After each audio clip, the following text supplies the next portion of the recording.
Yeah, I mean, it's all a blur to me now. Mm-hmm. Who knows what happened? It was in the past. The past doesn't matter except when we talk about it. Exactly. And I see the chat actually. Chat's losing their mind. It seems that they're not hearing us. Oh, I think they're saved. We're good. They can hear us now. How you guys doing out there? Boom. There we go. Solid. So, who do we got in this top eight, Mark? Do you know the brackets, or are we waiting for the video to kick off? Of course, want to give a shout out before we get into it. Lots of love to the official headset and mix app of the Tekken World Tour Throwback. Astro Gaming, thanks of course for supporting the Tekken community and what we're going to be doing moving forward. I'm really excited to see, of course, how this is going to play out. But as you mentioned, Rip, you did have a question. Who do we have in our top eight? Yes, sir. I don't know if I did commentary for this live for the actual event. Neither do I. do I don't remember.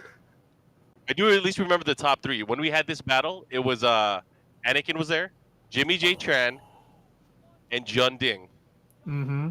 That sounds way more familiar. Yeah, Pokechop was also in the top eight. Oh, it was you two that did the top eight. I was there. This is wild. I can't believe my memory is that bad. That's impressive. Man. But yeah, of course, you have the John Ding, Anakin, Misnaps. Here is the actual top eight coming on screen now. John Ding versus Jimmy J. Tran, first round winner side matchup, followed up by Red Bull's Anakin, even Red Bull back then, going up against Equinox and Joey Fury. That was always a classic match. I love watching those guys play. Down in loser bracket, we had Panic Global Speed Kicks versus Shadow 20Z, and MNT NYC Fab versus unsponsored Pokechop. I think that's what that's trying to say there. That is crazy. I mean, just looking at this, obviously all notable names, all names that we've seen throughout the years, and even just last year, a lot of these names they put in work in the TWT. So it's nice to see, of course, some consistency on the North American side. But of course, they have a big challenge in UIU's Jun Ding, who I believe at this year, in this particular year, he was the number 2 or number 3 overall points getter for the tour, which is of course not a big slouch at all. He definitely put in work. Oh yeah, John Ding, he kind of showed up out of nowhere. Like prior to UIU, I remember he was like this good player, but he wasn't on the level of like Saint and JDCR, who he was traveling with a lot of the time. After he got picked up by them, you started seeing more John Dings in the top 8s, right? And he was like getting more top 3s, and finally got his win at CEO. I think in 2019. I think it was. We did commentary for that one for sure. Yes, that one we were at ringside. I remember that one. But yeah, Arctic Snowfall for Jimmy J and John Ding. And okay, we are starting the top 8, guys. Again, if you guys are tuning in, make sure you guys use the hashtag TWT Throwback, and we'll find out, because only one of these players will be able to grab the crown. Grab that crown, boys. Let's go. Sign of the times, baby. Anyway, starting it off. Nice. Able to get the jab flow. Not going to do too much damage, but he goes for a cheeky reset there with the taunt. Jimmy J. Tran, for some reason, in casuals and from what I see when they do their home streams with Bronson Tran, he's a monster with that taunt. But in tournament, he always misses it. What's going on?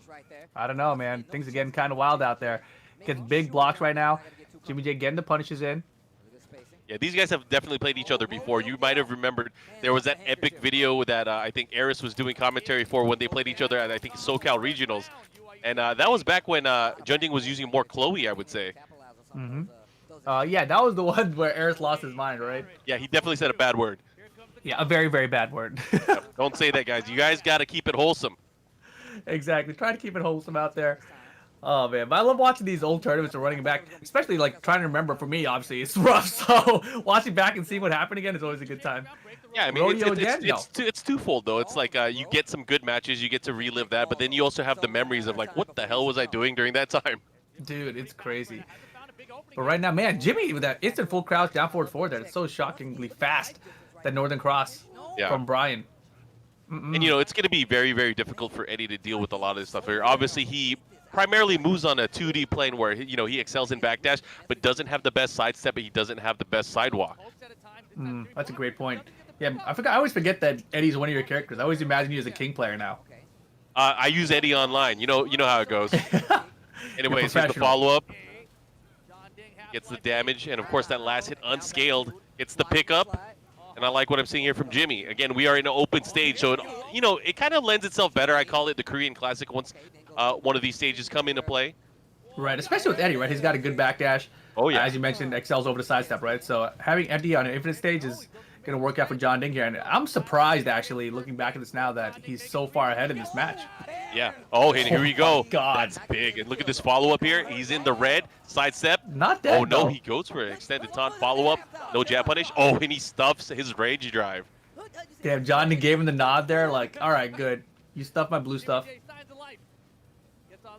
Here we go. Let's see what happens. Nice. He stays into relax, gets the hit again. You know, he never pulled the trigger on that for a launch, but he's always going for, obviously, the quick pokes. Able to get it, but this time blocking the slippery kicks. Yeah, right. Man, he is fishing hard for that. Not finding it. Oh, my God. Classic. That orbital? That caught me off guard. I mean, you know, Jimmy's a Brian player, but you don't really see him do orbital a whole bunch. Yeah. And here's the follow-up. What's Junding going to do? He's going to get some decent damage there. Guaranteed follow-up there. Is he going to land his blue stuff? That's what I'm looking for. Okay, doesn't land it. Yo, Jimmy. Chopping away. He's trying to just close out this round, but Johnny surviving? No, back setup. Man. I don't think so. Final round. All right, Jimmy brings it all the way back. Oh, my goodness. Let him whip the orbital. Punish, yeah. Yeah, exactly. Immediately got that whip punish for the full launch. And, you know, not the easiest move to whip punish either. I mean, it's so scary to even, you know, attempt to come in afterwards, especially, you know, getting clipped by that orbital. It's so easy. It's so that's easy one of those things. Oh, man. Sorry, I was going to say, that's one of those things where, you know, it's a start of the round situation, and John Ding just waited. He's like, hit anything start of the round. I'm going to whip punish you. What a step. And he gets the conversion. No. That was really cool. I like that he went for the attempt. Yeah, I respect it for sure. He does have the red. What's he going to do? Keeping it there. Stuff. He gets the follow-up here. Is he going to go for the rage drive? What's going to happen? We're in the Matrix. No. Yo, 50-50 back at you. Nice. Get it out of here. Not on my watch. Let me low punier that. Look at the crowd. They're getting hype behind us, too. You'd have to imagine. This was a super hype crowd. I remember I was, since I wasn't doing commentary, I was at the side of the stage, kind of checking out what everyone was talking about, who they were feeling, and there was no one cheering for Junding over there. It was crazy. Yeah, it was really odd. I mean, I think in this event, I remember Pecos was there. I think it was Anakin who beat Pecos early in the tournament prior to this. But I think the players are facing towards where the commentators are sitting right now. So the commentators to the players, it's only about, I don't know, 10, 15 feet max. Yep. So we were like really close, and just like getting to watch the crowd out of the left side, just freaking out about it was just awesome because you're so close. You can see there's a big kind of gap between the stage and where the crowd's first row seats are. So it's not like an Evo kind of setting, you know, prior where you'd see like people lined up right at the stage, but still there were a ton of people that were making a lot of noise. Oh, yeah. And that's the thing. You got Tasty Steve on the mic, Rizzer. You got to tell people to make some noise. Make some noise. Way too much. He said it way too much the past few years, man. It's like people like gave him confidence and he's like, yeah, I can tell him to make noise all the time. You know, he just kept on going with it. Points are on the line. Make some noise. Those two things, I hear it in my sleep. Dude, he's going to start mixing them up. He's like, yo, noise is on the line. You know, make some points. Make some points. I mean, some of these players really had to make some points. It was crucial in the survival of their TWT season because this was the last North American event as well, or the last event in the Americas. You just reminded me, in 2019, the player that needed to make some points was John Ding. And he went out to DreamHack Atlanta, and he didn't make some points. He got 9th.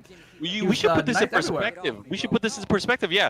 As you mentioned, in 2018, he was the second highest points getter of the season, which is obviously commendable because there were so many events all around the world. But in 2019, he didn't even make top 8 once at a master event. Yeah, that's crazy to think of, right? It's so crazy. I feel like, you know, the burnout and stuff that players get from just traveling internationally for all these tours, it really goes like, I don't want to say underreported. What's the word? It's like underappreciated. Because it's so hard, because especially John Ding. I remember there was a year, I don't know if it was 2018 or 19, but he was traveling everywhere. Like, everywhere. I was, like, shocked at his travel schedule, just, like, internationally. That's the thing, too. But he still didn't make it. You got to consider, like, I don't know, maybe prior to this point it wasn't a real thing, but burnout for a lot of these players for the Tekken scene, it became such a real thing in 2018, 2019, I would say. Oh yeah, for sure, dude. Because and you know, and there's always about like pride, right? Because TWT back then it didn't have a huge prize pool. It obviously had a much bigger prize pool once Astro stepped in 2019. So things like really stepped up. But the players, they've always been committed regardless. Oh yeah, and Astro, as you mentioned, intrinsic to really how much the Tekken World Tour has grown over the past few years. having them and their continuous support was obviously often appreciated. Here we go, big punish. What was that? I don't know. That was funky. I don't like it. I didn't like it either, but he does still have the lead. The spike, he got super lucky there because that could have been a launch. Yeah, how is he not? How is he considered airborne? It doesn't matter. Fisherman slam, breakable wall. Yes. Oh, and he just decides to extend the leg, and right now, Jun Ding going down into the losers bracket. Jimmy G Chan moving on, where he's secured himself a spot in the winners finals, and I wonder who's going to be facing there, but it's obviously going to be someone from the Americas. Yeah, definitely. And Jimmy J Tran moving on to the winners final. I remember being in coffee and being like, all right, we got West Coast and the East Coast tournament making it to the finals. Let's go. You know, I was totally rooting for him at this point, right? Because once Johnny was set to losers, I was thinking, oh man, like who else can stop him now? It's just, I think it's like Anakin only. And, you know, I got to put it in perspective as well. You know, a lot of people probably going to be at home on their couch right now talking smack, saying that Jun Ding was the only one that went there. No, there were definitely 3 Koreans that were in high contention of placing very well. And there were some of the best Japanese players that were also at the tournament. There were some killers there, and they could not make it out. So that is very commendable, again, based on the atmosphere, based on the players that were there. They definitely held it down.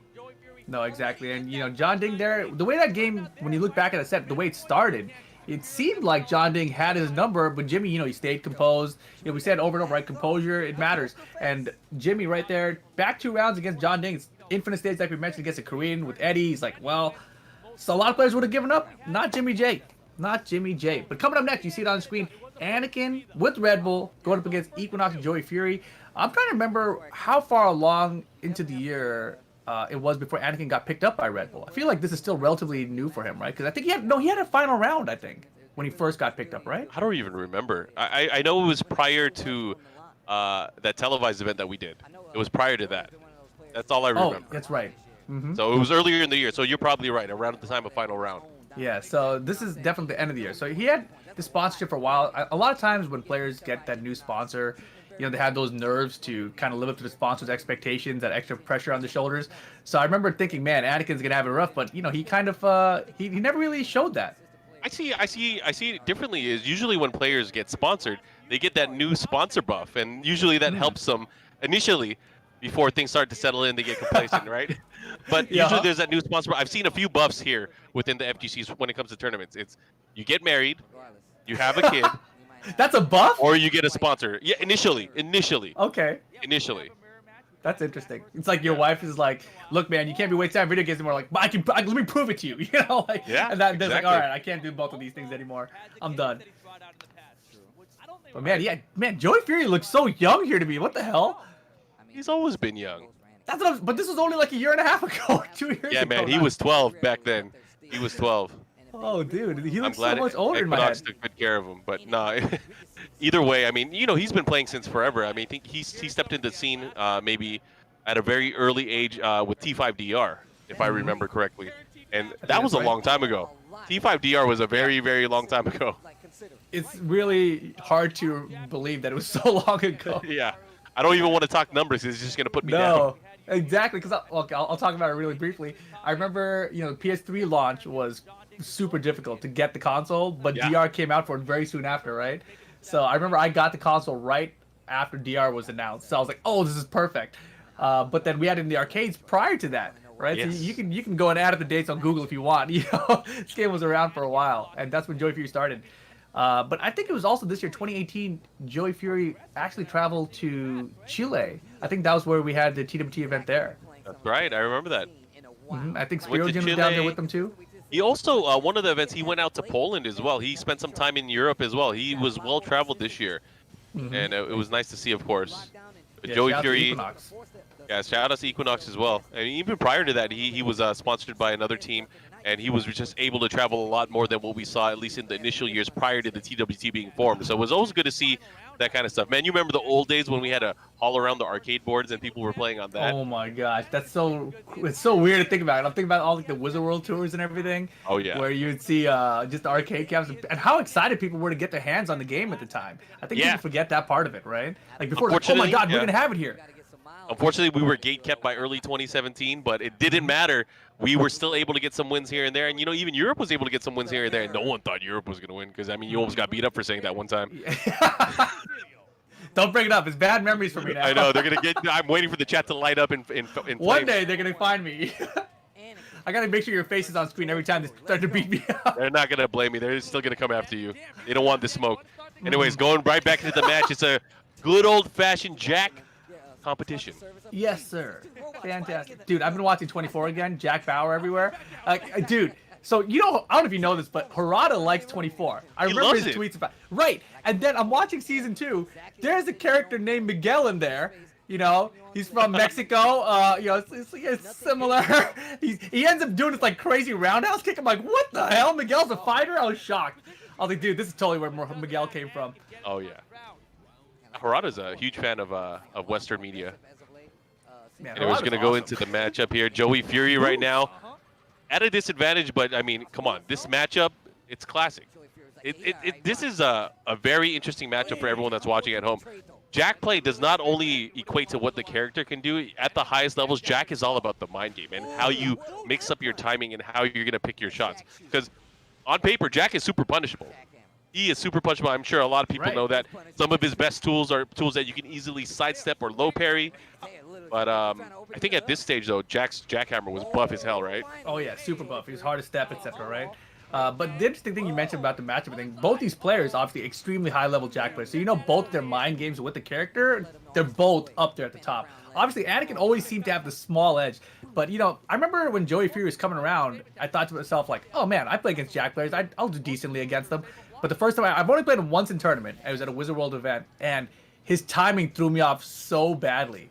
And he's a musician. And people talk about, certain, like, one of the aspects of fighting game players that stand out that's kind of interesting is that a lot of them are musicians, like Sonic Fox or Fnatic, and now Joey Fury, right? You see him, he's got his guitar videos on Instagram, etc., right? Yep. But yeah, his timing is so weird to me.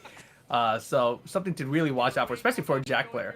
Yeah, and that boy can sing too. Ooh, don't get me started. Anyways, right now, Anakin with the advantage. It's kind of as you were mentioning, again, the mentality when you're playing as Jack is not only how they're going to be mixing it up and their timing, but how they're going to change their timing throughout the match. Because you're going to see things where there's obviously, maybe it looks like a delay with certain attacks, a stutter step here and there, maybe weird timing on the backdash. But this is all obviously according to plan. Yeah, nice. Man, they keep on going for that combo to switch sides. You have to be careful. Cossack kicks? Really? No way. He's a nut for that, and he's going to get punished accordingly. And first match to Anakin.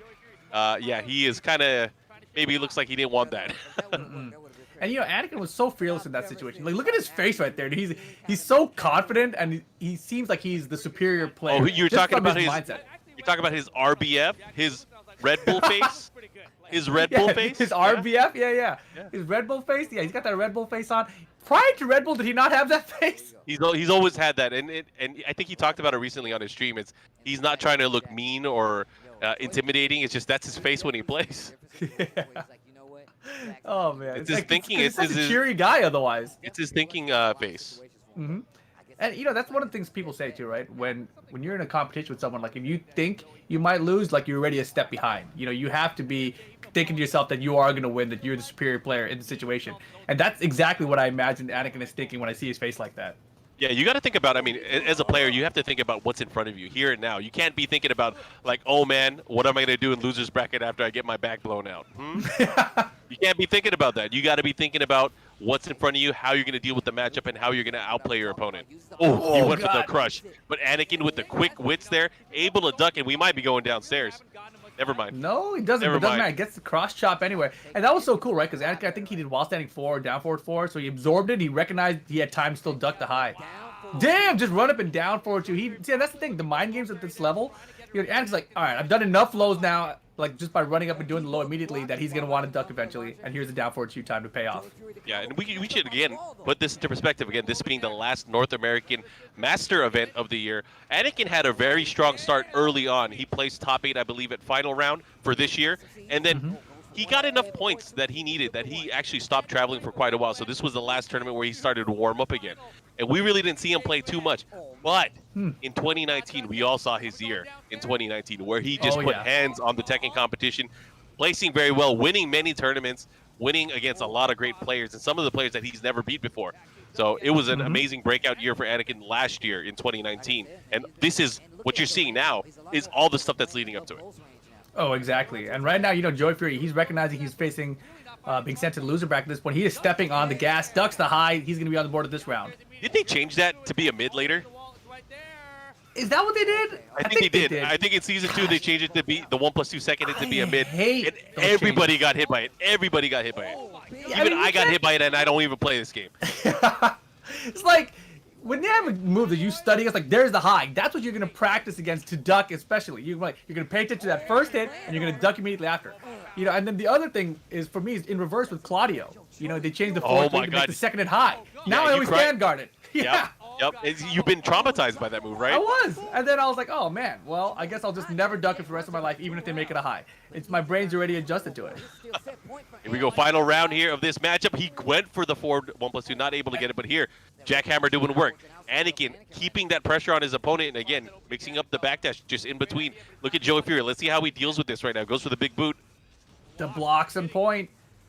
And again, you got to give it up. Both of these players are very defensively sound, very well known for their spacing and for their defense. To see each other, you know, kind of open each other up, it is it's like, you know, wow. Oh, never mind. I don't know. That was not intentional. That was a throw break. Yeah. That was definitely a throw break. But it was like a fast enough throw break to be a whiff punish. It was crazy. A launcher, yeah. So nicely done, Anakin. There, you know, Joey unfortunately went for that one throw, and Anakin's like, backwards. Oh God, I better break it. Nope, it wasn't a throw, but oh, I gotta launch him instead. Fantastic. Yeah. So Anakin, some little RB face, a little bit weird RB face there. Yeah. It kind of gets us ready for what we're going to be seeing in the winners final later on in this tournament. It's going to be Jimmy J Tran versus Anakin, and whoa, that is always a banger. Always a banger. If you don't know what a banger is, hit your head on the wall a few times. You're feeling kind of dizzy. That's how it makes you feel. Feeling that good Tekken. Yep. Man, yeah, Jimmy J and Anakin. I'm trying to remember. Is this the event? I think this is the event. I'll save it for later. But yeah, that is always a fun matchup, right? Because if you go prior to Tekken 7, when you look back at the TWT, you start seeing, you know, Anakin in Atlanta, but Jimmy J would never be there. You know, if these two players were to ever meet up, it would be at some place like EVO or something. So you almost never got to see Anakin and Jimmy J play each other, even though they were respectively the best in their regions. It was very rare because, you know, early on, you know, Jimmy was always a player that would go out to EVO early on in, you know, in Tekken. I would say maybe in the Tag 2 era. Moving forward, Anakin only, I think, went to one of the EVOs for Tekken Tag. And so we didn't really see him too much on the West Coast, right? Right. Exactly. There were one of the first times we really saw them clash was at Northwest Majors years back. Many years back. Oh yeah, yeah. It was so rare to watch these guys play. But you see the bracket they're filling in. You know, Joey Fury waiting for the winner of Speed Kicks' match. John Ding waiting down there as well in the loser bracket. But Speed Kicks versus Shadow. Ooh, Battle of the Young Guns. Well, former Young Guns. One of them's retired now.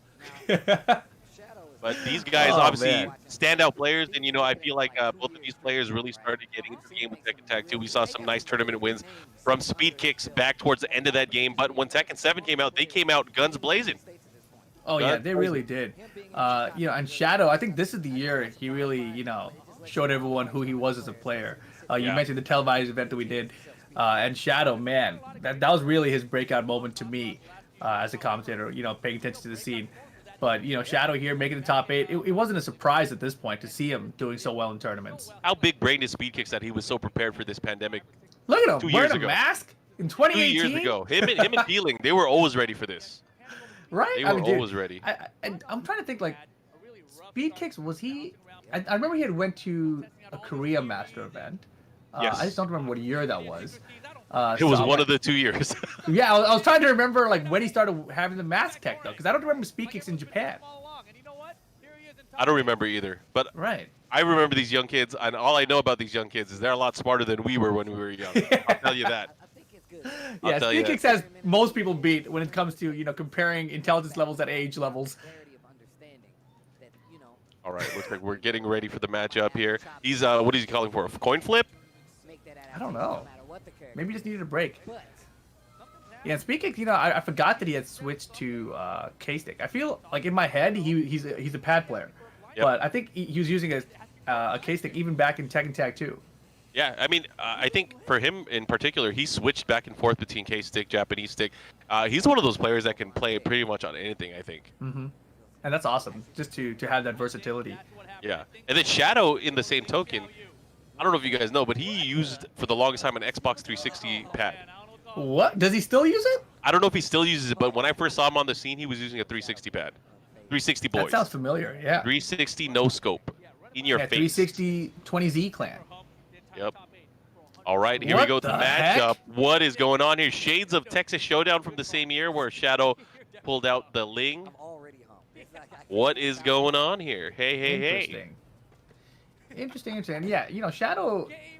That's not Claudio. No, it's not, so I feel a little bit better. But Ling? And this is 7.0 Ling, right? So Ling was pretty darn good in this version.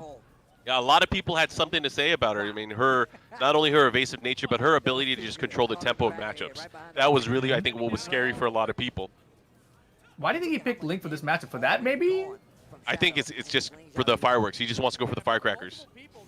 Okay. It's such a good move. You got to remember, at this point, it was so hard to punish that move. Yeah. But man, it doesn't matter. Speaky's like, you're never going to get to use it on me, bro. First round easy speed kicks. Nice. He gets a big counter hit on the flip. The follow-up here. He's going to push towards the wall. And what kind of Oki? That's always the question. Goes for the storming flower. The raccoon swing. And again, look at this offense here from Shadow. It's fun. Oh, man. I was going to say, you know, Ling Xiaoyu, she's sort of an unorthodox character, and Shadow has it even more unorthodox Ling. It's one of those characters, too, where players can really put their stamp on the character. Oh, there's total individuality when it comes to a character like Ling Xiaoyu. I mean, I would say the same thing with Hwarang as well. Oh, yeah, definitely. That Raha kick they gave him now in Season 4? Dude! Yep. And I'd say these are two pretty rare, you know, tournament characters, at least in top 8s, from what we see. I mean, obviously, for North America, these are staple characters for these players. Oh, well, maybe not for Shadow, but we rarely really see this matchup.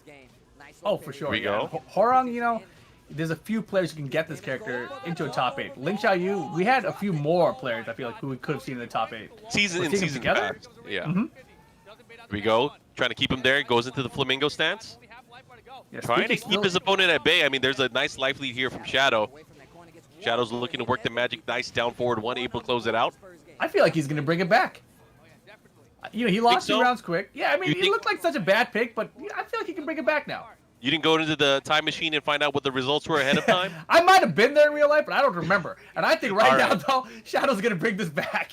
You better send a telegram to yourself. Send a text message to past Rip. Rip, don't say anything about speaking sweep in this game. Shadow's going to bring it back. Nice. Nice. There's the firecracker. Gets the pickup there. Oh, nice option there. Oh, the crush didn't work. Both of them. Hwarang definitely doesn't have a crush on Ling. I'll tell you that. Oh, gosh. He's into Jin. Oh, the follow-up. Gets the power crush. No, didn't. Went right through it. These guys both fighting for Jin Kazama right now. Wasn't it the intro with Steve Fox in 5.0 where they both give each other those weird looks? He smiled at him. They were slugging it out. Ooh. Do it again. Do it again. Oh, man. Got the big block on the low while standing 2. Shadow bringing it back. He's got the lead now. Uh-oh, get up kick. Counter. Nice. Pushing the other way, but he misses the running 3. Bit unfortunate there. Still keeping that pressure. Oh, my gosh. The party is starting. Nice side step 3 to catch him. Again, this is the final round. First match between these two. This is losers bracket action. And man, it's closer. Close next picks him. I mean, when this started, it was looking rough, but Shadow gonna close it out? Dude, I called it from the future. Wait, I think that's not impressive. I called it from the future? Doesn't make any sense, that just means you learned your lesson. Damn. I learned my lesson. Doubting Shadow in the past. I don't know if I did. Maybe I was right then too. But man, Speakings pulls out the notepad. Shadow pulls out the phone. Yep. That was crazy. That was definitely a bit unexpected from what I wanted to see in the matchup. Either way, of course, you know, both of these players, I've said time and again, young players, very strong players, but even though they're young, don't let that fool you. They are veterans. Is he trolling him? Is he trying to say, hurry up and pick your character, pick your stuff? Probably. You know, now that Speakings is retired, do you think we can get, like, someone to get him to release those notes? I'm curious to just see what it says. That's a good question. He's retired. Who cares, I think someone should actually jump on his stream while he's playing chess and ask him about the notebook. Yeah, I want to see what's on those pages. It's gonna be like block. Wow, cool. Block twice. block again. All right, going into the matchup. Now we are in a separate stage where it's now Arctic Snowfall in the open. Was this prior to the effective rule? You know, the community likes to call it the Jimmy J Tran rule. Was it prior to that? I think I it think was, it yeah. is. I think it is. So we are always treated with a random stage afterwards, other than pick stage, right? I kind of like this better now. It's weird. Like You are on the seesaw, bro. I am. And I'm we definitely both on the know people seesaw. don't know how to work seesaws. We all know that. I know. I apparently know how to use a seesaw because I am seesawing back and forth right now. Definitely, you know, the thing that's interesting about this that I like is in this sort of a situation, right? Like you get forced into this random stage, and you just got to deal with it. You got to get the W no matter what. So I feel like as a competitor, you got to be more prepared for everything. Whereas in the new set of rules, you just kind of like, oh well, he's gonna pick a stage that's more difficult for me, and now there's this counterplay measure, which is cool. But I don't know. I like the competitor that can win at all costs, you know, at every situation. So, like, I guess we had to blame Jimmy for the rule, and then we also have to blame Jimmy for us losing the rule. So it's all his fault. Yep, it's always Jimmy's fault. It's all his fault. Jimmy eat world and rules. It's okay. When he wins his tournament, it'll be okay. He'll be forgiven. 7 seconds? No. Oh, looking to close it out. Gets the wall standing forward. Look at that. Speed kicks on the scoreboard. Continuing onwards. See what he does here. Right now, he's playing a bit more defensively sound here in this matchup right now. Kind of letting magic happen. Letting Shadow kind of hang himself here. Let's see what happens. Uh-oh. Again, the whiff. No whiff punish there. He went for the chop. I remember. Peeling had a hard time against Ling Xiaoyu with Peeling. Oh, sorry. Peeling Speed had Kicks a hard time with Peeling? Yeah. Dude. Speed Kicks had a hard time against Peeling's Ling. Right? Okay. And so he hated using Horong in that matchup. There was a time he even used Law for that matchup specifically. So here Shadow picked the Ling Xiaoyu to be like, all right, bro, like I'm gonna beat this character since you hate it so much. I feel like Speed Kick's gonna bring this game back. He's gonna win game 2 here. Rip for the future. Gonna call it. All right, Rip from the future, making a prediction here. Let's see what happens. Making some adjustments. Right now, Speed Kick still with the lead. About 10 seconds left in this round. Not a It's lot not of time. looking good. Look at this pressure. Goes with a quick low. Oh, he had him right there. Oh, my gosh. Damn, he didn't need to do that. He really didn't. He had the lead, could just backed out. Overexerted there. Caught him out of the air with the crush, or not the crush, I'm sorry, the screw. Woo! Man, it's fun to watch. Just frame skyrocket. Yep. Get it out of here. Here we go, going the other way. It's not going to do too much damage. That was from the... What the hell was that? That was interesting. Nice combo. You went for the wall standing 3 punish. Unable to get it here. And another low parry. What's going on? Everything's whiffing. That's what he wrote down in the notepad. I hate Ling Xiaoyu. It's like, Yep. I quit because of Ling. damn, because of peeling? Damn. Time Peeling losing a versus peeling. All right, tied up. Let's see. Shadow, what you going to do? That's the Damn. question. Why are we zoomed in on his Zoomed chest in so his much? text, dude. Yeah. Text global, bro. Boom, boom, boom, boom, boom, boom. I wasn't ready for that angle. No wonder I don't remember this top 8. This is probably what affected my memory. You know, like Gotcha. that last camera shot. What? Why didn't anyone remember the outcome after He this? didn't even pick Claudio. He's picking Kazuya. No, This no, is definitely a he's different hovering. timeline. No, he did pick it. He picked it.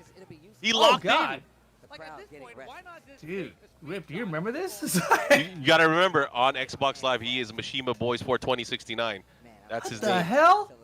Yep, Ling 20Z. Xiaoyu 20Z's in there too. He's not going to use Claudio against speed kicks? This was a different era, man. You got to remember, this being an alternate timeline of years past. Expect the unexpected. Like, even though you're doing commentary there, don't believe what you see.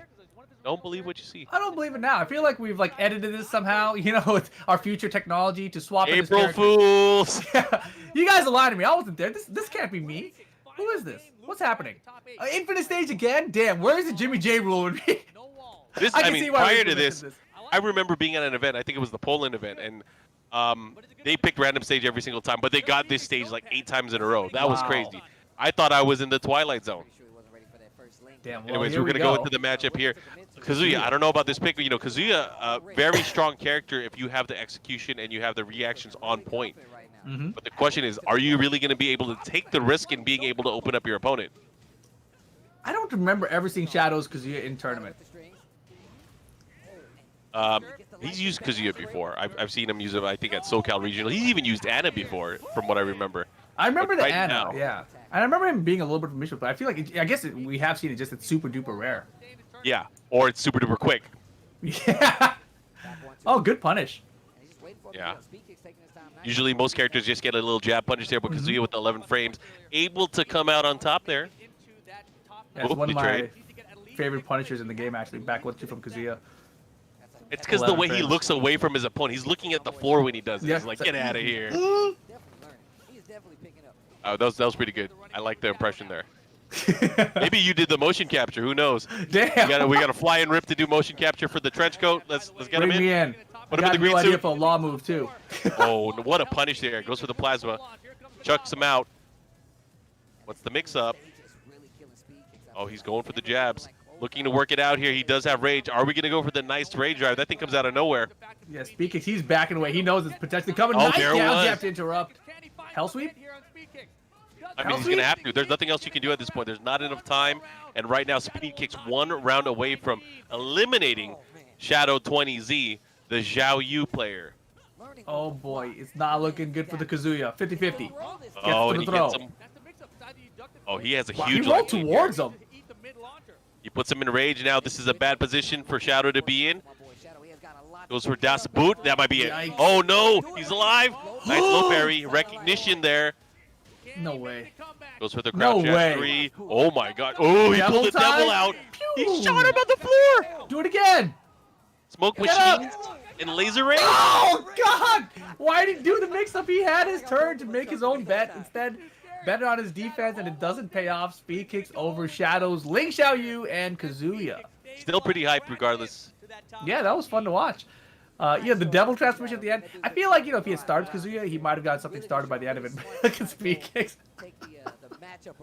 Oh, man. He's so happy to get past the Ling Xiaoyu. I think that's what that was. Oh, yeah. Definitely that is going to be the case. One of the terror matchups, of course, for him in the past. Either way, you guys can see how it's shaping up on this bracket now and how the action went down at Summer Jam. Again, this was back in 2018. I was only like 5 years old then. That's Dude, how me too. far back this was. I must have been like 4. You're just a little bit older than me. Yeah, that's correct. That's correct. About a week older. Damn. Oh, man. Tasty Thief's hair was so short here, too. Yeah, he definitely grew it out. Yeah, his hair's hella long now. Your hair is hella long in comparison, or either that you're Don't hiding tell it well with anybody. that hat. Dude, these, I swear, headset is the new tech, bro. If you don't want to cut your hair, just wear headsets everywhere. It'll Hair hide set. everything. Hair set indeed. It's crazy. Look at this, the back right here. Dude, it's coming around the corner. It's coming around the corner. Oh, man. All right, one more match in loser side before we move on with the bracket. I forgot who these guys, who's playing here in the loser bracket match. I Oh, think we it's have Poke Chop. Yep.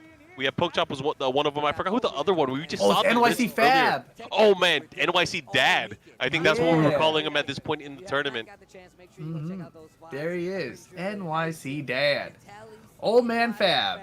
Coming up to state to go up against Poke Chop in New York City and Atlanta. They've always had this like little bit of rivalry, right? It doesn't seem like a toxic one. It's just kind of this, let's see who's the better player, kind of who the better region is, sort of a rivalry. I guess Poke it depends on who Chop. you ask. Some people will say it's a rivalry. Some people will say it's not. Obviously, what's going on? What is going He's on staring here? him down, man. He's like, he's repping ATL. I guess I Over should NY. give some historical context between the Battle of ATL in New York. These guys had some team battles, in the past, I would say in the Tekken 6 days. Some of their champions are obviously from the New York side, not really playing as much anymore, not traveling, I should say, to tournaments. But it was nice to see NYC Fab make it out to Summer Jam here so he could rekindle an old feud. They probably thought all these terms are on PC. But right now, Maybe. Poke Chop setting up against Fab.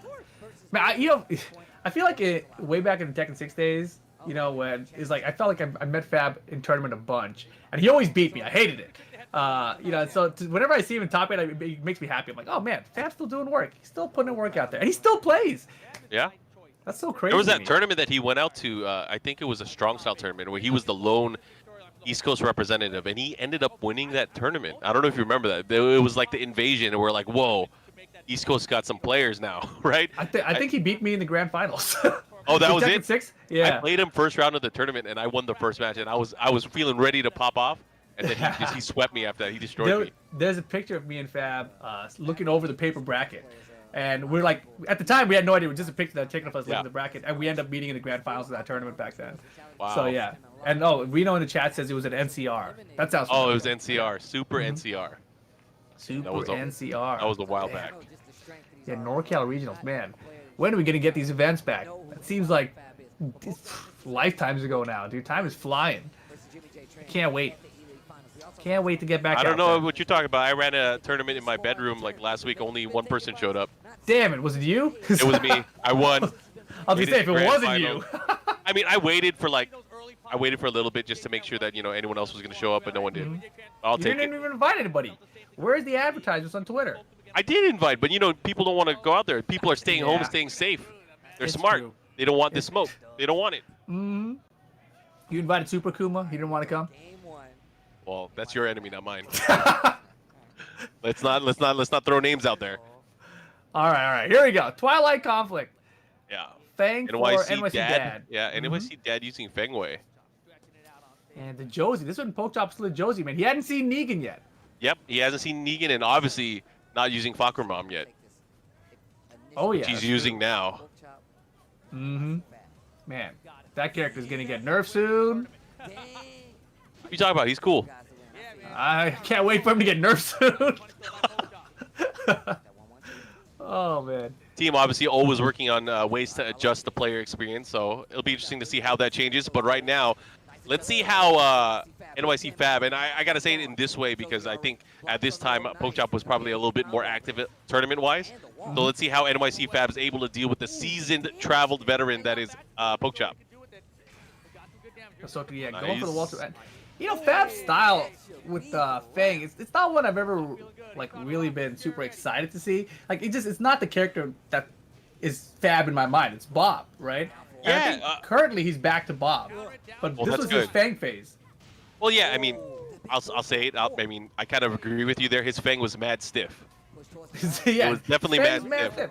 I mean, it gets the job done, he'll beat a lot of people with it because Fang's an effective poke character, but at the same time, just play the character that suits your play style, in more ways than that. Fab used to be a Steve player. Oh yeah. He had stints with Josie and Julia as well recently, at least in Tekken. What is going on? He's rocking. He's rolling. Oh man, Pokechop rock coming out. Nice. The follow up here. He's gonna get the forward 1+2 and the follow up there with the big kicks. Still able to get it, even though the wall was there. Josie's so good right now too. I was thinking wait, why isn't Pokechop playing Josie again? I was like, oh yeah, because he's got fucking Rob right now. Well, surprise, surprise. He was able to land. So the key there. Oh man, he just stood up. You gonna let him do that to you? Well, what the key are you standing up for? He's like, well, I know what's coming the next game. Pokechop was really controlling the space game well, knowing the timing as well, and landing that big forward 4 counter hit and the follow combo. That had to play into how the matchup was. He's looking at him. Don't let him do this, old man. He did a fake drink out of the water bottle, He did it for the camera. He definitely did it for the camera. Oh, dude. Well, that was rough. That was beatdown, yeah. And the Bob, all right. Bob the Builder. He's getting everything I'm asking for today. Yeah, it's like this never happened before, and you're seeing it for the first time. Surprise, surprise. Look, man.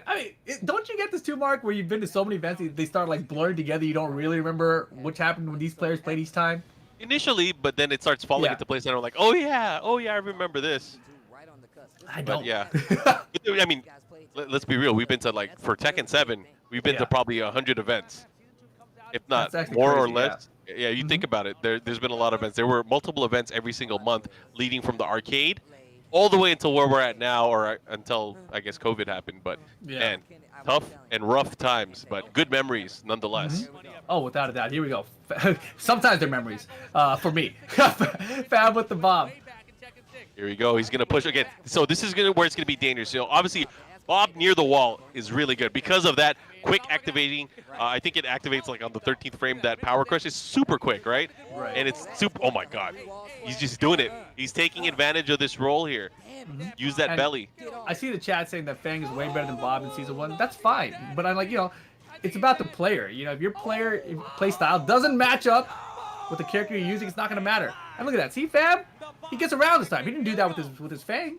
He's a way better character. Sometimes if you're a dad, you have to accept the dad bob or the dad bod and just go with it.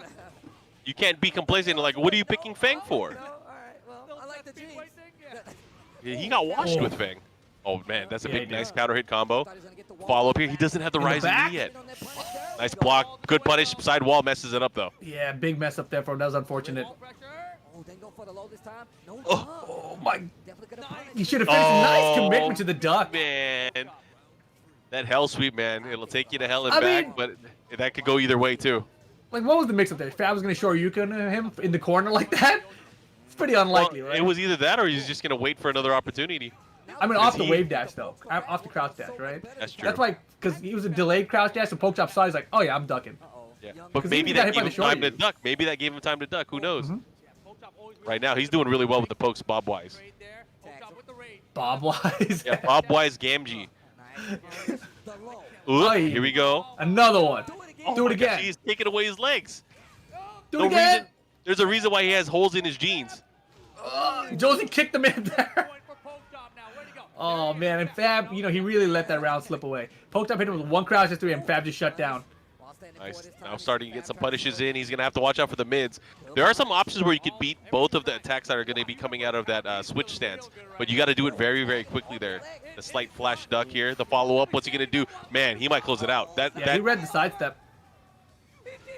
The teabag? Here we go. Stay alive, Fab. Oh, never mind. Back four to close it out. Did they shake? He's still dancing. He's definitely He's still gone. dancing. Oh, man. With the teabag on the NYC, Dad? Yeah. Damn. Well, he's going to send him back home. Unfortunately, he's now eliminated from the tournament. Steve was sideways, so were you. I don't know what's going on there. We're shocked. The teabag. That was crazy. Dude, this should be like an NYC teabag. You guys should make one up. Just so we can call it an NYC bag. I don't know. It sounds like it's got potential. A little bit of potential there. Definitely does. But again, great matches so far that we've seen. We've seen some from the winners bracket. We figured out what's going to be happening in our winners finals. We have Jimmy J Tran fighting against Anakin later today. Then we went to the losers bracket, and unfortunately, we had to eliminate Shadow 20Z and we had to eliminate NYC Fab. So that was obviously very, very rough. But again, I know we have some more action here on the TWT Throwback. How do you think? What do you feel about the matches so far, Rip? Oh, they're funner than I remember. I mean, you know, funner than I remember. Is that a good thing? Funner than I remember. Look, man, I'm getting older and older by the day. I've been locked up. My hair's getting too long. It's crazy out here. But you know, watching Anakin versus Joey Fury, Jack Mirror match, I love watching that. Love watching those two players play each other. I would like to see that match happen again with Joey using Paul. I think I would like to see that better. Like, even a Paul mirror match between those two players would be fun to watch. Definitely, and that's the crazy thing is, like, a lot of these top players, they have so many, I guess, good characters that we don't normally see, because usually in tournament, especially Anakin, we usually only see his Jack. I mean, early on in Tekken 7, we probably saw a little bit more, but in particular, I don't think we've seen any other character from him since, right? Mm-hmm. And what's the face? Shadow with the Ling and the Kazuya? Like, what even happened there? I wish I could ask him right now. Like, dude, why didn't you go with the Claudio here? Why did you bring out the Ling Shadow? Obviously, Speaking's had problems with Ling in the past, but once you lose with Ling, why bring out Kazuya after that? That was the anomaly to me as well. So I'm not sure what happened there, but man, that was crazy. I believe, guys, we are going to be going to a quick break, and we'll be back, of course, with some more TWT throwback action. So make sure you guys stay tuned here to twitch.tv/Tekken, and we will be right back.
And welcome back, guys, to the Tekken World Tour Throwback, the TWT Throwback. I'm Rip, joined by MarkMan.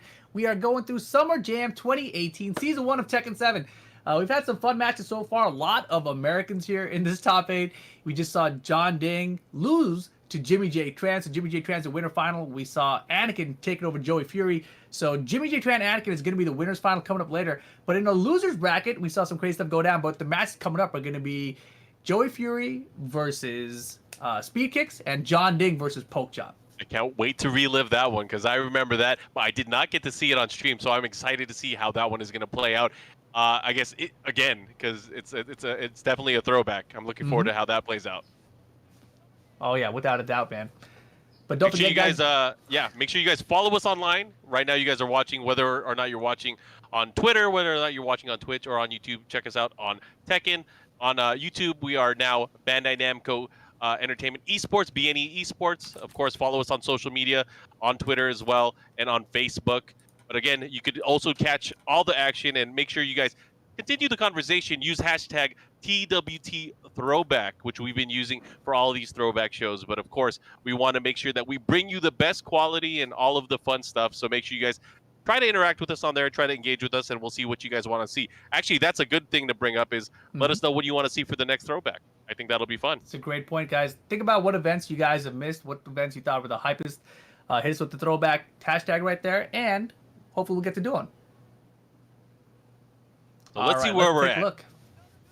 We were just talking about the matchups that were coming up. We saw Shadow get eliminated earlier on. We also saw NYC Dad get eliminated. And it's all down to what we see here. And looking any other day with these remaining 6 players, this is quite the event. This is quite the tournament, and I really wouldn't be able to call it. I mean, especially with that huge bomb that is the top-tier Korean player in the losers bracket. Exactly. And, you know, the fact that he got beat up by Jimmy J. Trans and sent down there, it's kind of like, okay, fine, we can take care of him, you know, if you're thinking about it from like an American standpoint, right? But overall, when you look at Anakin and Jimmy J in the winners final, you don't know who's going to win that. It's so hard to call. Oh yeah, it's literally they have gone back and forth throughout their Tekken careers. I remember early on in Tekken 7, we would see Jimmy like really run the matchup, right, and really show his dominance and his knowledge of the matchup. But eventually, Anakin would change the way he played, and he really outplayed Jimmy J. Tran at least the last few meetings that they've had against each other. So hard to say, but it's always exciting to see how they, I guess, take their game plan to the next level. And right now you see Joey Fury coming up here against Speed Kicks. This is one of those matchups where I feel like they must have played a ton against one another, but none of those matchups in my mind are like crazy, like back and forth last second exchanges, you know? So I'm curious to see what happens in this one. I don't remember it, so I'm ready to see what happens. Character usage, any thoughts? I think obviously we're going to probably see Jack and Hwarang. That's my guess. That's safe to say. This was, I think, a little bit prior to Speed Kicks experimenting with more of the cast in tournament, in TWT tournaments at least. So same with Joey. Yeah, same with Joey. I think Joey, until the finals, was it of this year? or was it the year before where he used Paul as well?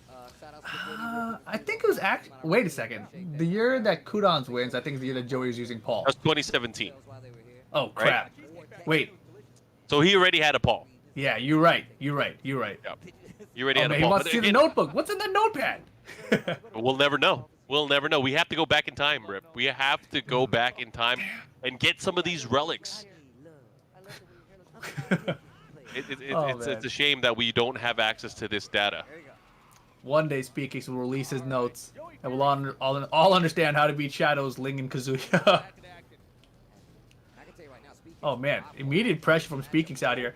And that's the thing, Speakix has so much experience against Anakin's Jack, right? So I feel like if anyone's gonna be prepared for this matchup, it's got to be Speakix. It's for the character matchup, of course, yeah. But right. I mean, again, different Jack players. You said you had a particular experience where you fought against Joey Fury and you got mollywopped just because you were like, "What's this guy doing?" Timing-wise, it's different. That's a great point.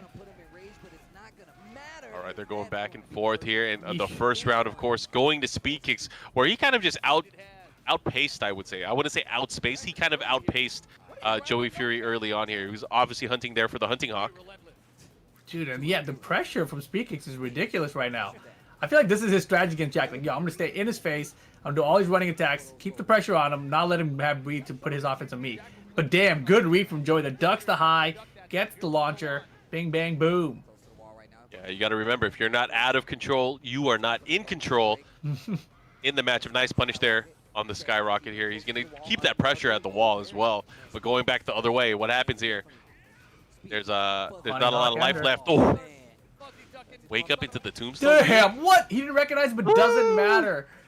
Wow, that's fortunate that his wall combo starts so low with the down back one. Oh, God. That's crazy. Damn, that was a good break. Pressure. Nice. Yo, Speakix throw breaks are on point right now. Oh, again. Broke the Buster. The follow-up here with the big boot. Look at that. He is just chopping away. You know, he's been going in offensively with a lot of solid mids, but then he'll sneak those lows in here and there. That was such an interesting tap of the back read up for Speakix. And Joey had been backing away from all the low pokes, and Speakix was just clipping him, and that time he's out of there. You were just talking about it, too. You were just talking about him backing away, and he had the right spacing there, and that's going to close it out. Joey Fury. Yeah, I mean, just look at this matchup in general. You know, Joey's trying to backdash away from everything, and Speakix, you know, he's trying to stay in there. Damn. Read the low jab. Hunting Hawk gets the launch, bang, boom. And the big combo here, the follow-up here. He's trying to keep him at the wall. Kind of restricting both players' movement at this time just because they have the wall to the side of them. But right now, he's going to have to be careful. Back to the wall here. Oh, the boot. And here's the mix-up. What's going to happen? Good break. Every throw break so far. Debug hits Joey. Man, he's mixing up every grab. Speakix has all of them. Nice. He gets the follow-up here. He's looking to close it out. One more hit could do it, and he was impatient. The punch from the string from right foot forward, able to hit. And look at that. We're all tied up. Final round here in match number 1. He caught him flinching. He probably thought the throw was coming or the low. Yep. He probably thought the throw. Yeah, because he ducked it prior. So a good read there. Good adaptation by Speakix. And right now gets him a good early lead for the final round of game 1. Man, he's really betting on these down platoons. Not working at all. And that crush too, because of the active frames in the air, it was able to beat out that low punch attack. And look at that, Speakix on the scoreboard, able to take it. I mean, it looked like it was crazy because that was such a. Oh, he was getting advice. What's going on? I don't remember this. Yeah, what are the coaches? What do you think he's designated coach? You thinking about that Paul Phoenix? I know you got that Paul Phoenix. I wouldn't be surprised because they are both brothers of the Phoenix Order. Who knows? I think that you know, if I were giving Joey Fury advice there, look, I'd say, Speakix is getting advice from his notepad. Yeah. This is tight. I got my own coach. Speakix wrote me notes. But yeah, if I was giving Joey advice there, I'd say, you already have all the right answers, bro.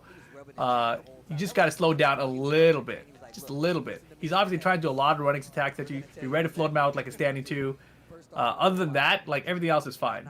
You guys hear that? Rip is available for coaching consultation. Make sure you guys hit him up. Hit me up. It could be a lucrative career move. Either way, we're going to get into this. Is that my next move? Well, I don't know. It depends if Joey Fury wins or not.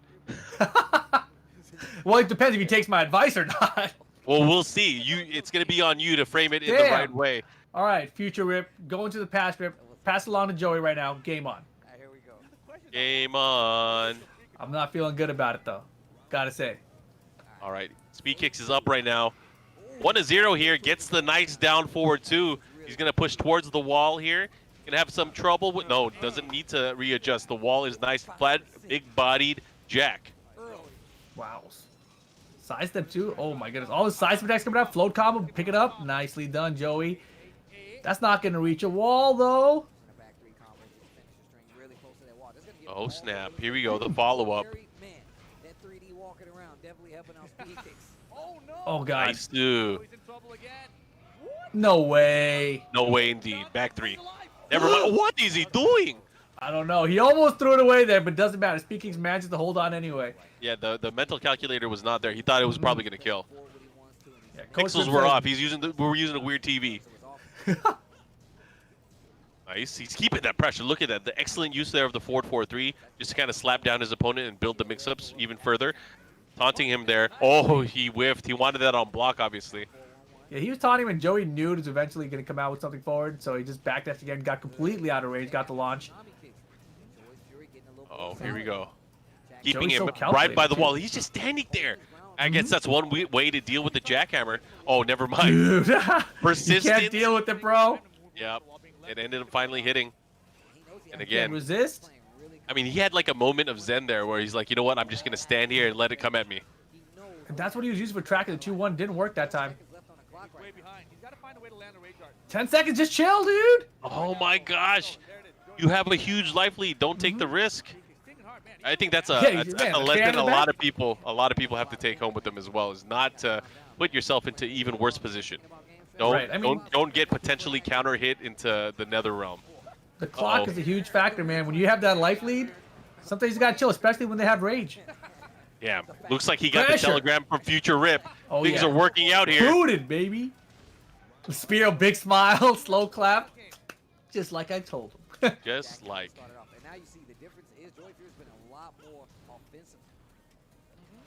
All right, here we go. Continuing onward. Again, he's making great use of that forward 4-3, but, you know, maybe telegraphed it a little bit too much because he was able to thread the needle there with the launch. And look at the spacing. What are we going to see? Oh, what a duck. Ready to go. All right, fighting back here. Oh, and a good punish. But that's the thing, is you can't be dejected about getting your down forward 2 blocked. If you're a Jack player, you know that it's such a powerful move because it can launch crouchers and it has some decent tracking depending on which side you're using it on. But if you get a block, if you're not getting launched, might as well just keep trying, right? Ooh, here we go. Drop the gate. Wow, he had the backdash. Yeah. That should have been a down for 2. That would have been the game. Train? Oh my gosh. Rip is such a good coach. I can't believe it worked out. Spiro Jin, take notes. Hire me. Maybe me and Spiro gave the same advice. Maybe. He's like, hold on, I gotta go consult my coach. Which one? Which one? That's the question. Is which coach am I going to talk to this time? Well, Speed Kicks is thinking now. Speed Kicks is actually trying to listen in. It's on his notepad. Listen in. Oh yeah. Dude, what are you guys saying? If they're within ear's distance, listen. It's a formula. Listen. Damn, he already had picked the stage before he went off to the coach, or picked the character before he went off to the coach. Uh-oh, the stare down. What's going to happen? This is the pivotal match, the final match between these two. Loser will be out of the tournament. Winner will move on, where they have to face, of course, you know, these shark-infested waters. I think they're going to face the winner between Poke Chop and Jun Ding. So, well. Let's see how that plays out. It's getting exciting. Low parry's good. Man, I wonder what Speed Kick's thought process, because that last game did not go so well for him, right? And I think the big change there was Speed Kicks was still very aggressive, but Joey Fury was recognizing the aggression. He expected it and got the backdashes because he knew the offense was coming from Speed Kicks. He's like, as long as I keep backdashing, he will whiff eventually. Oh, the seeds are being planted. Oh, he was able to get the big crush. Youch, that hurt. And he gets the wall. Closing it out just the right distance, and man, that boy is a genius. Yeah, that was an optimal combos. I thought he messed up at first when he didn't kill, but the wall, he knew it was there maybe. That's And it how worked optimal out. he is. He juked you out. You thought he messed up. I probably got juked in the past and the future. There you go. The Seed seeds. planting. Oh, but what an answer. What an answer from Joey Fury. These guys are going back and forth. If you're Joey, you got to be pissed too that you lost that first round. Oh, of course, because it all ended from one error, and that's all she wrote. Yeah, but you did Spacing everything right and until that placing. one mistake. Damn. Oh, nice I like punish that there. skyrocket. Damn, Oh, girl. twice. Follow up Run it here. back. He's gonna get the wall. Oh, that hurts. That definitely hurts. A sliver of life left. He's gonna have to continue this part. Damn, he started winding it up. In that situation, you're so close to your opponent, you're gonna start spinning your fist for the Megaton Gigaton punch. Oh my gosh, here we go. Hey, if history repeats itself, this is gonna be a very one-sided round. Oh god. I Are tell we going you to what. final? We might be. It's everyone's favorite. Oh my gosh, he is doing work. I like the back two. All right, that's nothing. Big lead. Two throw, get up, he just position switch. Wow. Jeez. Down forward one. Just do it, down forward one. Yeah, just keep it compact. Here we go. Final round between these two. Final. Down, man, he loved that down plus two. Started the round. Down forward two off the whiff. Oh yeah, he's gonna be pushing this. Let's see what he gets with it. Wow. Jackhammer. Do it again. Oh, what a duck there. That was key. He's trying to keep him there. He really wants to kind of fish out for a wall splat situation. Oh my goodness. Robot sexy time. Now what? Speakers ready. Oh, he Get that stuffed blue the stuff out. drive. Damn, nicely done. Man, Spear with the biggest smile. Is that Nasty there too? I think it is.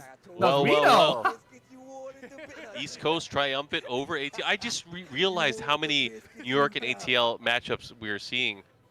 This is crazy in the top 8. But obviously all smiles from the Equinox side. Yeah, of course. That was so close, down to the wire. But Joey, you know, he really brought it back. In the first round that he lost, he answered back so quick. He was like, man, I'm pissed. You shouldn't have won that at all. I'm going to get this second round. And he turned things around. Nicely done. That was good. Nicely done indeed. So, of course, we are going to see him face the winner, which I think of our next matchup, which should be a doozy. If you know anything about these two very charismatic players, not only charismatic, but very skilled players, we have UYU's Jun Ding going up, at least at this point, unsponsored Poke Chop. So it's ATL versus South Korea. And both players, they're going to be going out for blood. Oh, the stare down begins. Staring him down.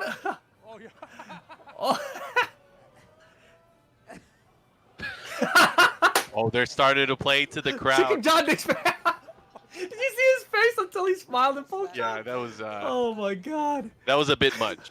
I don't know if I can handle this in real life, so I'm glad we're doing this as a rebroadcast. And if you guys are tuning in again, you're watching the TWT, the Tekken World Tour Throwback. This is back in the past. How far back? This is Summer Jam from 2018.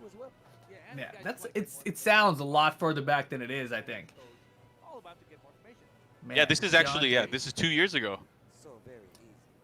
Are we that far? What month August. is Summer Jam usually in? August? In August, yeah. Holy moly! So it's almost exactly 2 years ago now, dude.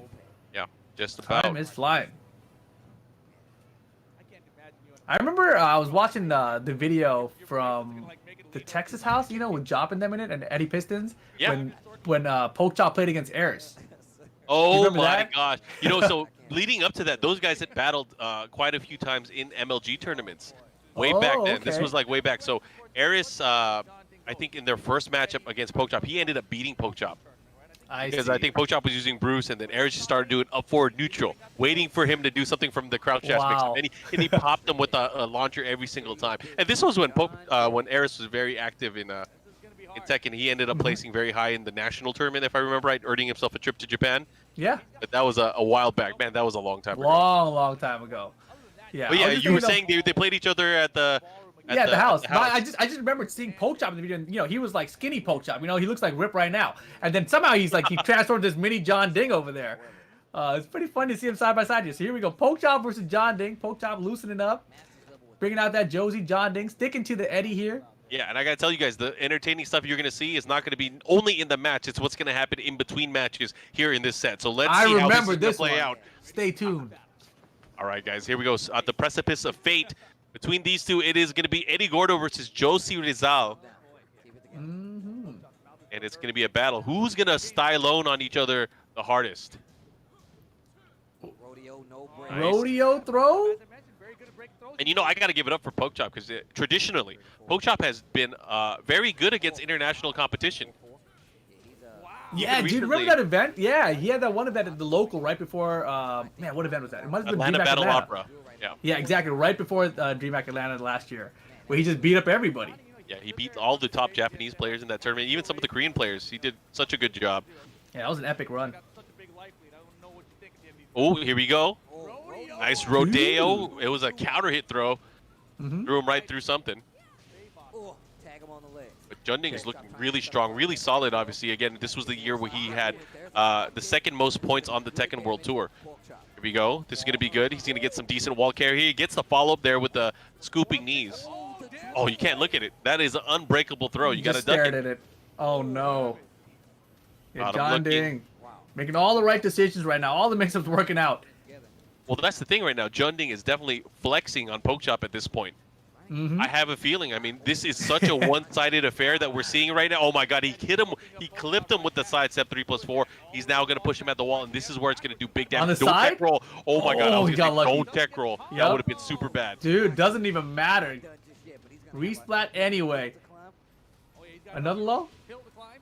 Johnny just standing there now. Junding. Oh my gosh. Dude. And with conviction. What's happening on the right side of the shoulder. Screen? What's happening?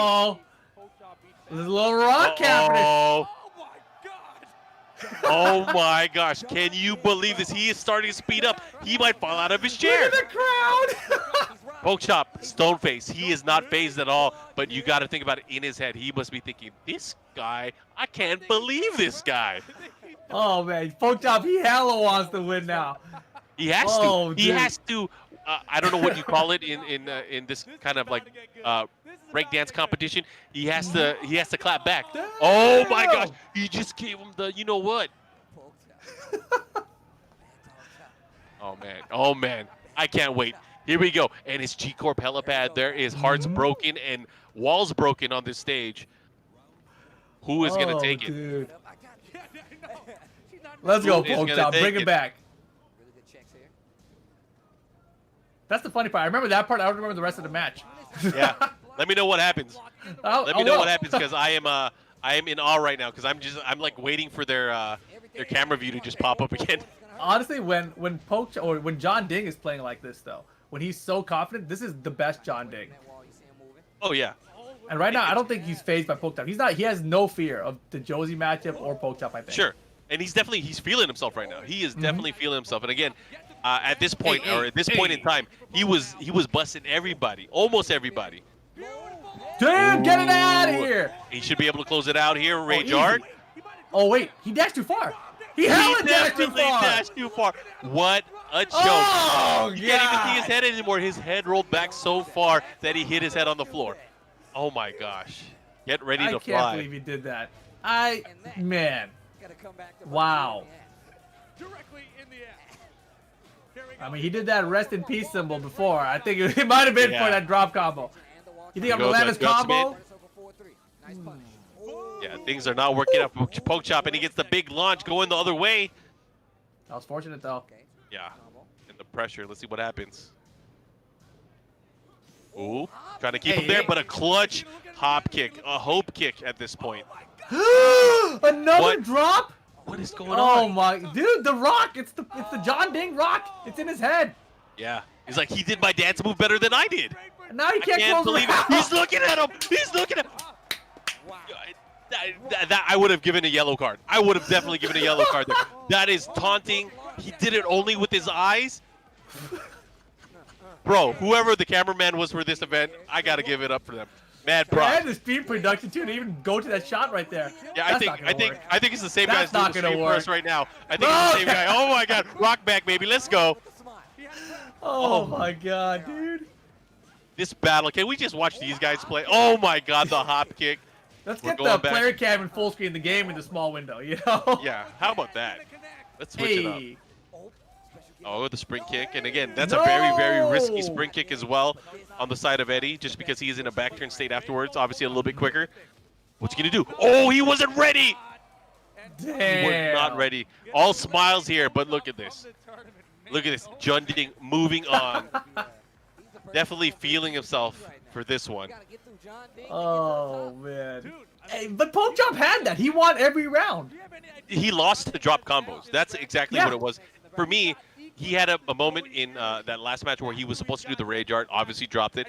He missed the switch stance extension from one of the other combos, which could have netted him another round. Exactly. And it's just unfortunate to see that. It could have been different. We could have had more stare downs.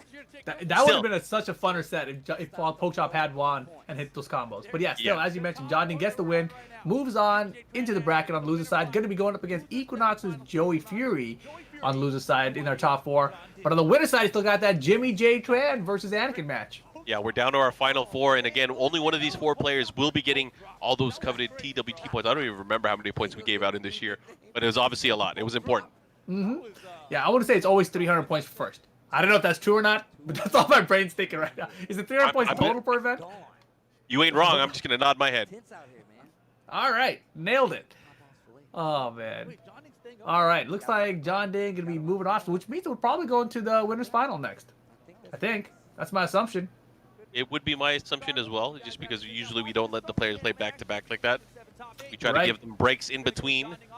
You guys look pretty hyped. Like, Steve looks beside himself right now. Dude, after that last match, how could you not be? I mean, this top 8 has been pretty crazy already. You know, some of my favorite moments in Tekken tournament history has always been people, and unfortunately at the expense of Pokechop, but always people emulating the Pokechop Brock. There was Blackbeard at final round. There was Junding just now. Yep. And, man, it's just unfortunate to see when you become such an animated figure and you are so dominant in how you play. It's kind of like, you know, getting a taste of your own medicine. Oh, without a doubt. And you know, there's got to be people out there who want Pokechop to lose when he pops off like that. I mean, it's not even like necessarily pop-offs, right? But people want to see them get them come up. It's like, you know, when you're playing these new games, you throw someone off the edge of something, and then the next thing you know, people are like, you got to get that happen to you too, right? So it's always that situation. But man, this is good. Man, is it just me or does Jimmy look way younger there? He looks like 10 years younger there. 10 years, 2 years. I mean, time flies in weird increments, right? And Anakin, for some reason, looks super young. Right, they both do. Man, they got really stressed out for the tour. Hey, man, this is what happens. I mean, was it Leroy and Fakuram will age you? It will definitely age you. Oh, man, Jimmy J. Tran and Anakin. And I think up to this point, it was primarily Jimmy winning their exchanges. And like I mentioned earlier, you know, you didn't really get to see these guys play a whole bunch in tournaments in the previous Tekken games. Yep. It's not often that we see them. And, you know, I think prior to this point, a lot of times when these guys were both in the brackets, they would always run into another international player. And that would be, I think, the big separator between them potentially meeting up. But since they've gone as far as they could on the winner's side, they have to battle each other this time. And what better place to do it when at the top of the summit, right? Exactly. Man, we got Tasty Steve in the chat. Man, Steve, I don't know if you remember more of this than I do, but man, this is all shocking to me. It's so fun to watch. Yeah, we see you guys in there, but hopefully you guys are enjoying. This is a fun weekend. We are now at obviously the apex of the tournament. This is the TWT Throwback. Throwback to Summer Jam 2018, which happened 2 years ago. And we're going to see a clash of these titans, these American Tekken players from Northern California, from the Bay Area. We have Jimmy J. Tran, who will probably, most likely, and I will say definitely will be using Brian Fury, going up against Red Bull's Anakin, hailing out of Atlanta, Georgia. Man, I see a Dragunov hover on the screen. He does this all the time. Dragunov is right next to Brian on the character select screen. So but maybe all he does... You think time is gonna reverse the roles here? You think we're gonna see something different? I don't think so, Bucko. I think it's gonna be Dragunov. Nope. We have not. It's gonna be like Saint and JD. Oh, nope. Damn. In TWT, Jimmy has not used any other character in TWT. The only other time I've seen him in a high stakes tournament use another character is when he fought against you. Yeah. When he picked talk to him. You have to talk to him to make him pick the other character. Oh, see. That's a good. If you guys ever faced Rip in tournament, Don't talk to him. You start talking to him, you've already lost. If you play against me in a tournament, you're on stage with me, keep your Astro headsets on, bro. You know what I mean? Block out all that outside noise. Here we go. Winners final. First to 3. Brian versus Jack. Jimmy J's good at the matchup. Usually beats Anakin in this matchup. This is the winners final side of it. Game on. Oh, Low and he was carry. ready. Locked and loaded, but Anakin wanted to test him early on here. Jimmy was definitely ready for that. Let's see how this is going to work out now. Whoop! He went for the running slash kick point black, which is a very, very strong tool by the wall. Get that wall splat early on. Yeah, We know because of the big body of Jack that all these combos are definitely going to land on him. Some exclusive combos that, oh my god, from the edge. You know he never means to do it, right? Yeah. Sometimes he processes things so fast. He explained it one time. He was thinking of doing this move or that move, and it just combined the notation together in his head. Like, should have up 4-3 or down back 2? Down 4-3? What? Yeah, it happens. It happens to the best of us. Here we go. Back 3, follow up here, double knee. Taunt. He teched? Yeah, he definitely teched. And that's the thing is, like, when you're using Brian here, nice realization there. Wow. Well, wow, he gets another chance. Dude, that instant wall standing one, he dashed up and an instant wall standing one there so fast. Oh, that sucks. He knew that the low was coming out and locked and loaded Jimmy J Tran pulling out the orbital. He was hella mashing that orbital during his tech roll. He's like, I gotta need this out immediately. Stack, orbital. He did it like 50 times. I heard it. I heard it from here. It's gonna work. I can feel it. One round apiece. Oof. Do you ever, I gotta ask you, as a tournament player, Rip, and obviously I know you've been able to play at the highest levels in the past, have you ever had instances of like, I asked this in another stream before, recently when we were doing the Take Down the Crown event with the European players, but have you ever had this like moment of, I guess they call it ultra instinct, where things just start moving slower for you and you could move at such a high speed and kind of really like move instinctively versus thinking? It's just like all instinct and it just takes over.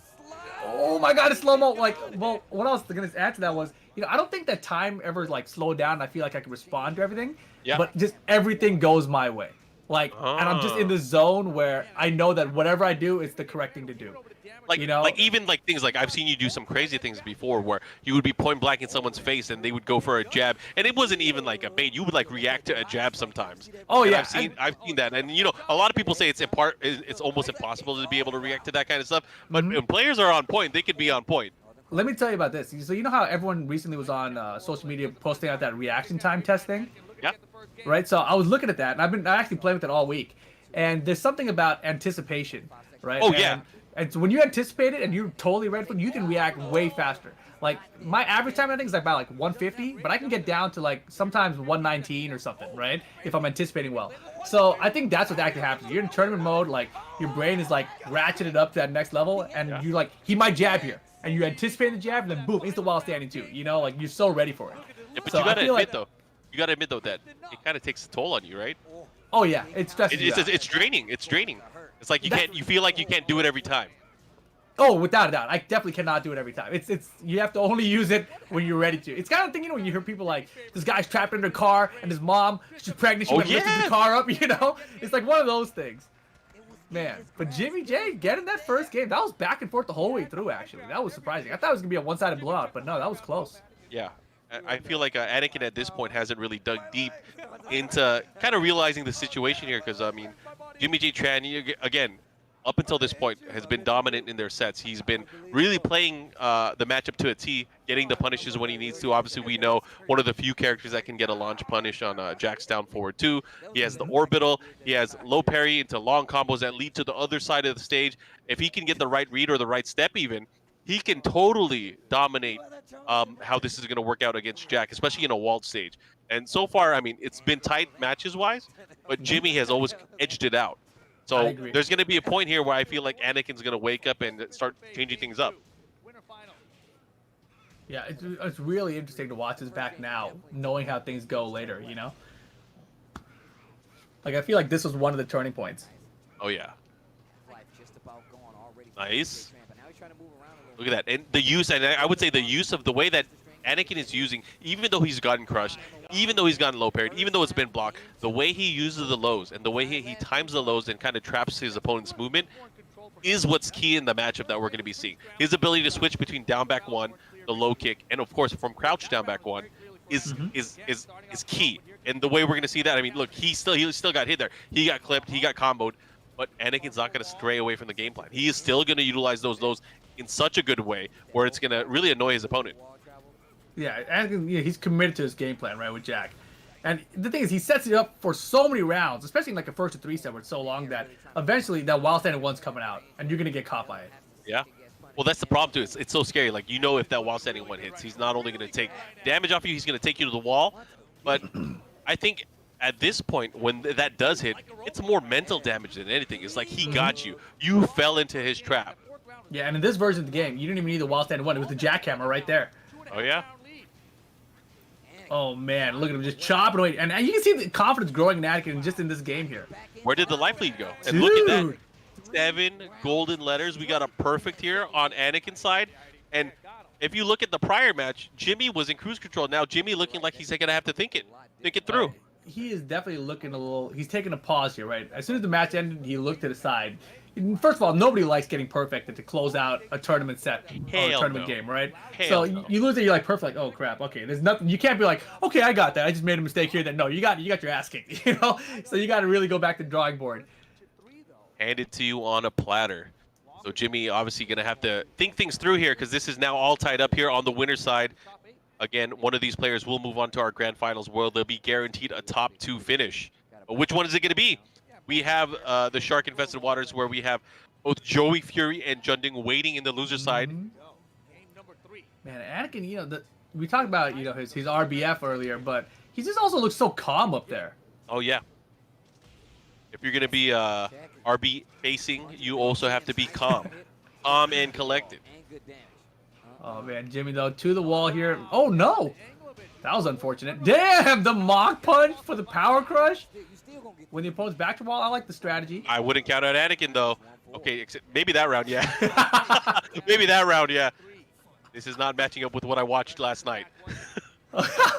Steve said that sweater Jimmy's wearing is sick. I'm pretty sure this is the camera angle where we get that face that people ran that app to make Jimmy into a girl. You know what I'm saying? I'm pretty sure it's from one of these camera angles. It looks like the same angle, dude. You definitely looked for that moment in time. I recognized it from the last camera shot. I feel like that's where it came from. There you go. Make it happen. Here's the follow-up here. Now using the standing jab to kind of create some pressure. And again, the loads are starting to come out. On both sides. Dude. Down Big forward knee all to the day. face. Man, I thought it would be one-sided the whole way through. Not back and forth one-sided and close. It's crazy. Oh, big wall standing one. He knew that back 2-1 string. Obviously a miss input there from Jimmy J Tran, but great recognition from Anakin. Now getting the wall. What is the pressure? What you gonna do when Jack 7 runs wild on you? Oh damn, is he? Brother. I think he's definitely gonna. Oh man. It may not be a leg drop, but he's gonna drop arms on him pretty soon. He's gonna drop an elbow on his head. That's the scary part. Anyways, we're going into the extended rounds here in match number 3. All tied up so far, but the slight advantage to Jimmy J Tran. You guys are tuning in, and I gotta give a lot of love to everyone that's spending their weekend with us. Thank you for tuning in for the TWT Throwback. I see a lot of notable names in the stream chat. So what's up to Catalyst, to Giltos, Tasty Steve, and everybody else that is watching. Thank you again for, of course, supporting the Tekken community. But there's a lot of you guys out there. Keep interacting. We're watching you guys. Yeah, thanks for being here, everybody. Right now, Anakin trying to tie it up here. Get the lead back. Game count. Full damage. Perfect combo. Yeah. I had to break script there because that way you guys know we're really live and we're not just making this up. It's pre-recorded, I swear. Oh, second hit. Nice. Gets the forward 2. Gotta watch out. Orbital, man. Look at that. I was right. You got hit. You got hit by it too. I got hit. I mean, I called the orbital. I would have orbitaled. Oh, you're Anakin right now. Let's go. Wait, what? Oh, damn it. I want to equip. I want to equip the resting, the Red Bull face. I almost said it. My bad. The resting Red Bull face. I almost said it. The resting bull face. Yes, of course. I remember that. Oh man. Damn. Question from the chat. I guess I'll interview you, Rip, while this is going on, since we have some questions. level up your game. Who do you think the new character is for Season 4? What do you think about that silhouette that we saw in the last trailer? I feel like that silhouette looks a lot like True Ogre. You think so? Based on the body. I think based on the the physique body. is close. Yeah. And I saw that like that shadowy tail-like thing in the background. I mean, since there's that tail-like thing, it could also I would be, not. I'm so good at also recognizing be- hips. I'm so good at recognizing hips. Dude. That has to be. To me, the hips remind me of Gone. Gone? Yeah, That's the possible. tail's there, the hips are there. I think pixel count it might be similar. Yeah, it's very close pixel-wise. Is it Gone right. from Japan? I don't know. I don't know. Yes. I would say yes because he did have a manga, so I'm just gonna classify it that way. Anyways, we're gonna go back into the matchup. We'll answer more questions later. Right now, it is close to tied up on live here in this initial round, but again, Anakin having the advantage. And didn't volcanoes kill dinosaurs? Oh Or was it my! meteors? I don't know. Uh, There's a big volcano in the background. you know what it was? It was online play. Damn. So kill the Definitely killed dinosaurs. dinosaurs. Yep. Endangered Oh species. my god. D-Bug gets blocked. Jimmy J to the wall. Ooh, this is gonna hurt.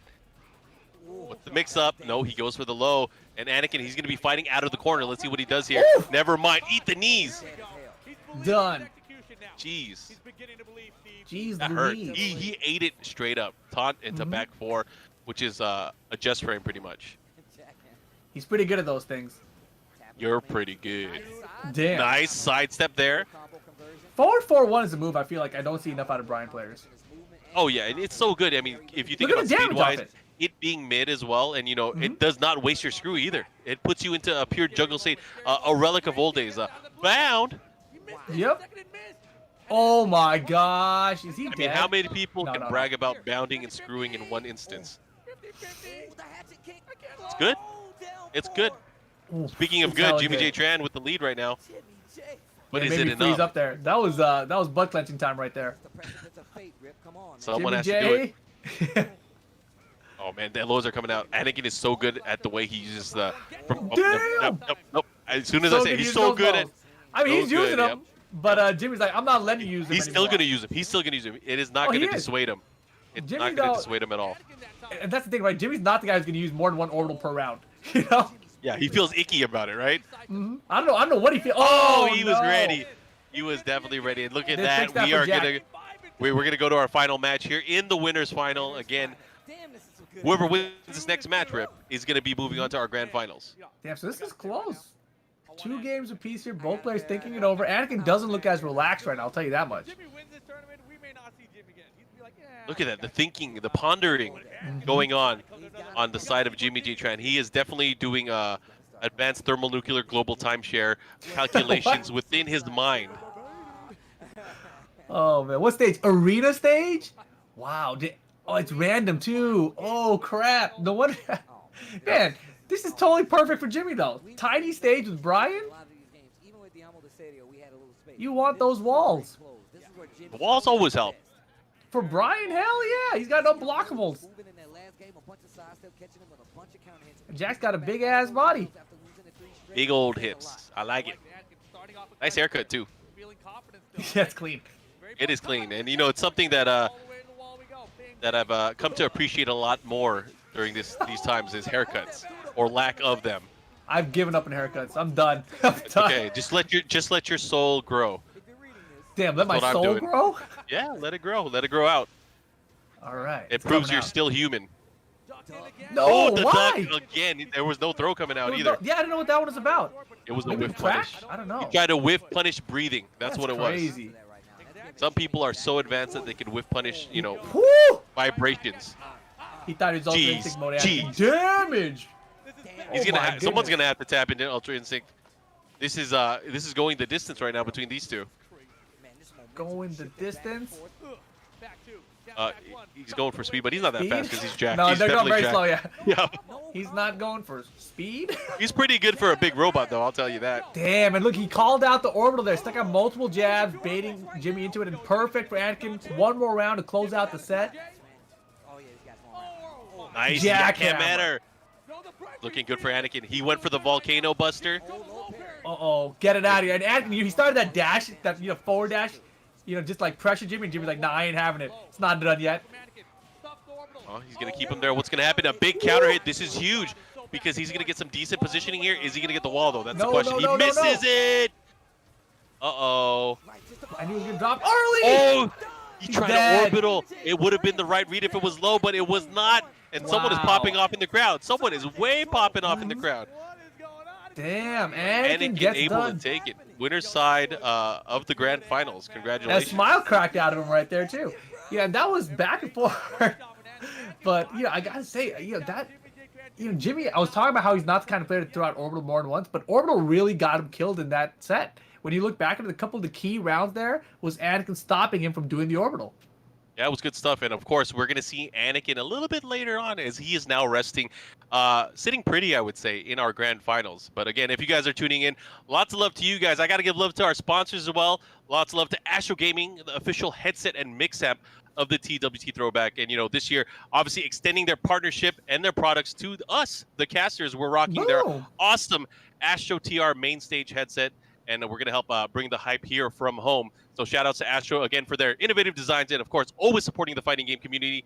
Much love to the Astro family. But, guys, it'll be real quick. You want to send us off to break, Rip, as we get ready for the rest of the tournament? Exactly, guys. We just saw the winner's final. We know we've got Anakin waiting there in the winner's side of grand finals. Loser side, we still got John Ding going up against Joey Fury. The winner of that gets Jimmy J. Fan. Don't go anywhere. We'll be right back after this.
And welcome back to the TWT Throwback, guys. You are watching Summer Jam 2018 with Rip and MarkMan. I think I pointed the wrong direction there, but you guys get what's happening here. We are down to the top 4 now. So we've got Anakin waiting grand finals on the winner side. We've got Jimmy J. Tran waiting for the winner of our next match, which is going to be between Joey Fury and John Ding. Yeah, it's going to be a fun matchup between these two. We have a lot of these guys getting ready to go. But Rip, talk to us, baby. Of course, if you guys want to follow along on all the social channels, you got the Tekken channel here on Twitch. You got BNE Esports on YouTube and on Twitter as well. You also have Tekken BNE Esports. And, of course, on Facebook, you guys can follow along at Tekken. And don't forget, guys, if you're enjoying this right now, or if you guys want to recommend what events you want to see next time, use the hashtag TWT Throwback to let us know what events you want to see so we can talk about that on the next time around here. I'm actually curious, Rip. What do you want to see moving forward for these TWG throwbacks? Yeah, I think we've seen a lot of Season 1 stuff now. It's always fun to watch. Season 2 stuff would be interesting. I think we watched one of the finals. Eventually we're going to have to watch the other ones. Yeah, I would like to actually go back even further beyond, What? Like, can we go back to a little bit further beyond, like the Wizard World Tour stuff? Like, that might be interesting, like, if there's even footage of it around. We'll look into it. Let's ask the cops, let's ask the sages to see whether or not we can do that. But I'll tell you one thing we can do is we can give shout outs to Astro Gaming, because they're back for another year supporting the Tekken Online Challenge as well. And they're, of course, the official headset and the mix amp. And again, this year, Astro Gaming will be providing the top 3 for our open event that's going to be happening on August the 15th and 16th, that entire weekend. And they're going to be getting some awesome Astro products and custom merchandise. So, again, make sure you guys tune into that. And that's going to be happening, I believe, next weekend. We have our exhibition series and our open online tournament. For more details on that, of course, you could go ahead and sign up. Follow us on the Bandai Namco Esports Twitter account for more details and links to that as well. And hopefully that region, the NA West region, is going to be able to participate and be able to win not only those prizes, but win some nice prizes as well and cash money. Anyways, without further ado, is it time? I think it's time. It's time to go to our top 4 now. Here is the bracket to show you how we got here. You see there, of course, Red Bull Anakin getting it done over Jimmy J. Tran. So he's on the winner side. Jimmy J waiting in losers over the next match, which is Equinox and Joey Fury versus UYU's John Ding. Yeah, that's going to be fun. I like how I almost just asked you if there's any predictions, but I forgot this happened in the past. But either way. I have a feeling. Okay. What is your feeling? To be honest, this matchup, I don't remember what happens. But I have a feeling. I don't know what's going to happen. I really don't know what's going to happen. I want to say John Ding wins it, and we get a John Ding, Jimmy J run back from He's hovering SCR over previously. He's hovering over Lucky Chloe right now. He picked Lucky Chloe. I remember thinking at this time, during this year for John Ding, that his Eddie was doing really well, but that he didn't believe in the Chloe enough. Like, his Chloe was the character that he thought wouldn't get it done against like all the Korean players, but against Americans, I feel like they weren't going to be as prepared for the matchup. So he wasn't using it because he was scared of all the people he trained against. But in terms, I thought it would have done well for him. This was prior to Lucky Chloe really getting a utility facelift as far as her moveset goes. This version of Lucky Chloe really had a completely different strategy in it. That's probably why John Ding probably hesitated. However, as you mentioned, he probably didn't use it against his training partners. He didn't use it against other international players.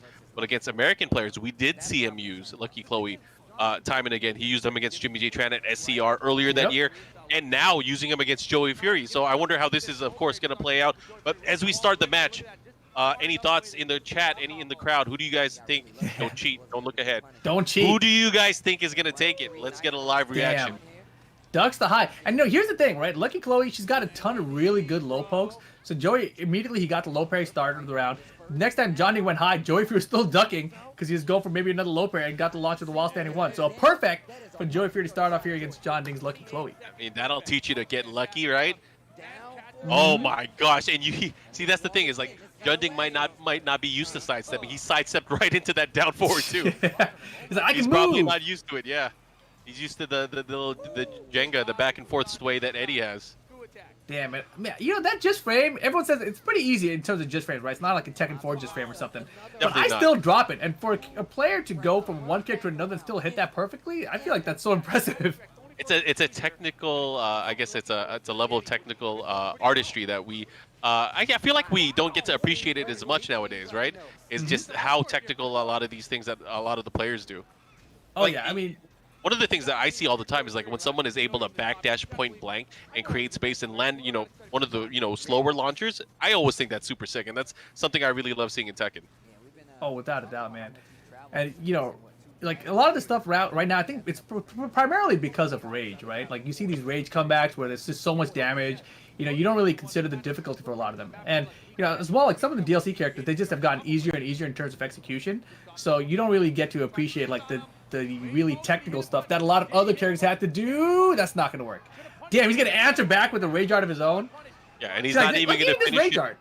It's got to just frame. Yeah, he didn't even do that. Yeah. See, but yeah, that's what I was saying though, right? Like, there are technical aspects of these things. You just don't get to appreciate as much anymore. Well, that's the thing is, I'm going to say this straight up is like, there was an update for the game where a lot of people were, I guess, upset just at how it would affect, I guess, the tournament style, where Kazuya got his Hell Sweep tracking buff. Oh, right? yeah.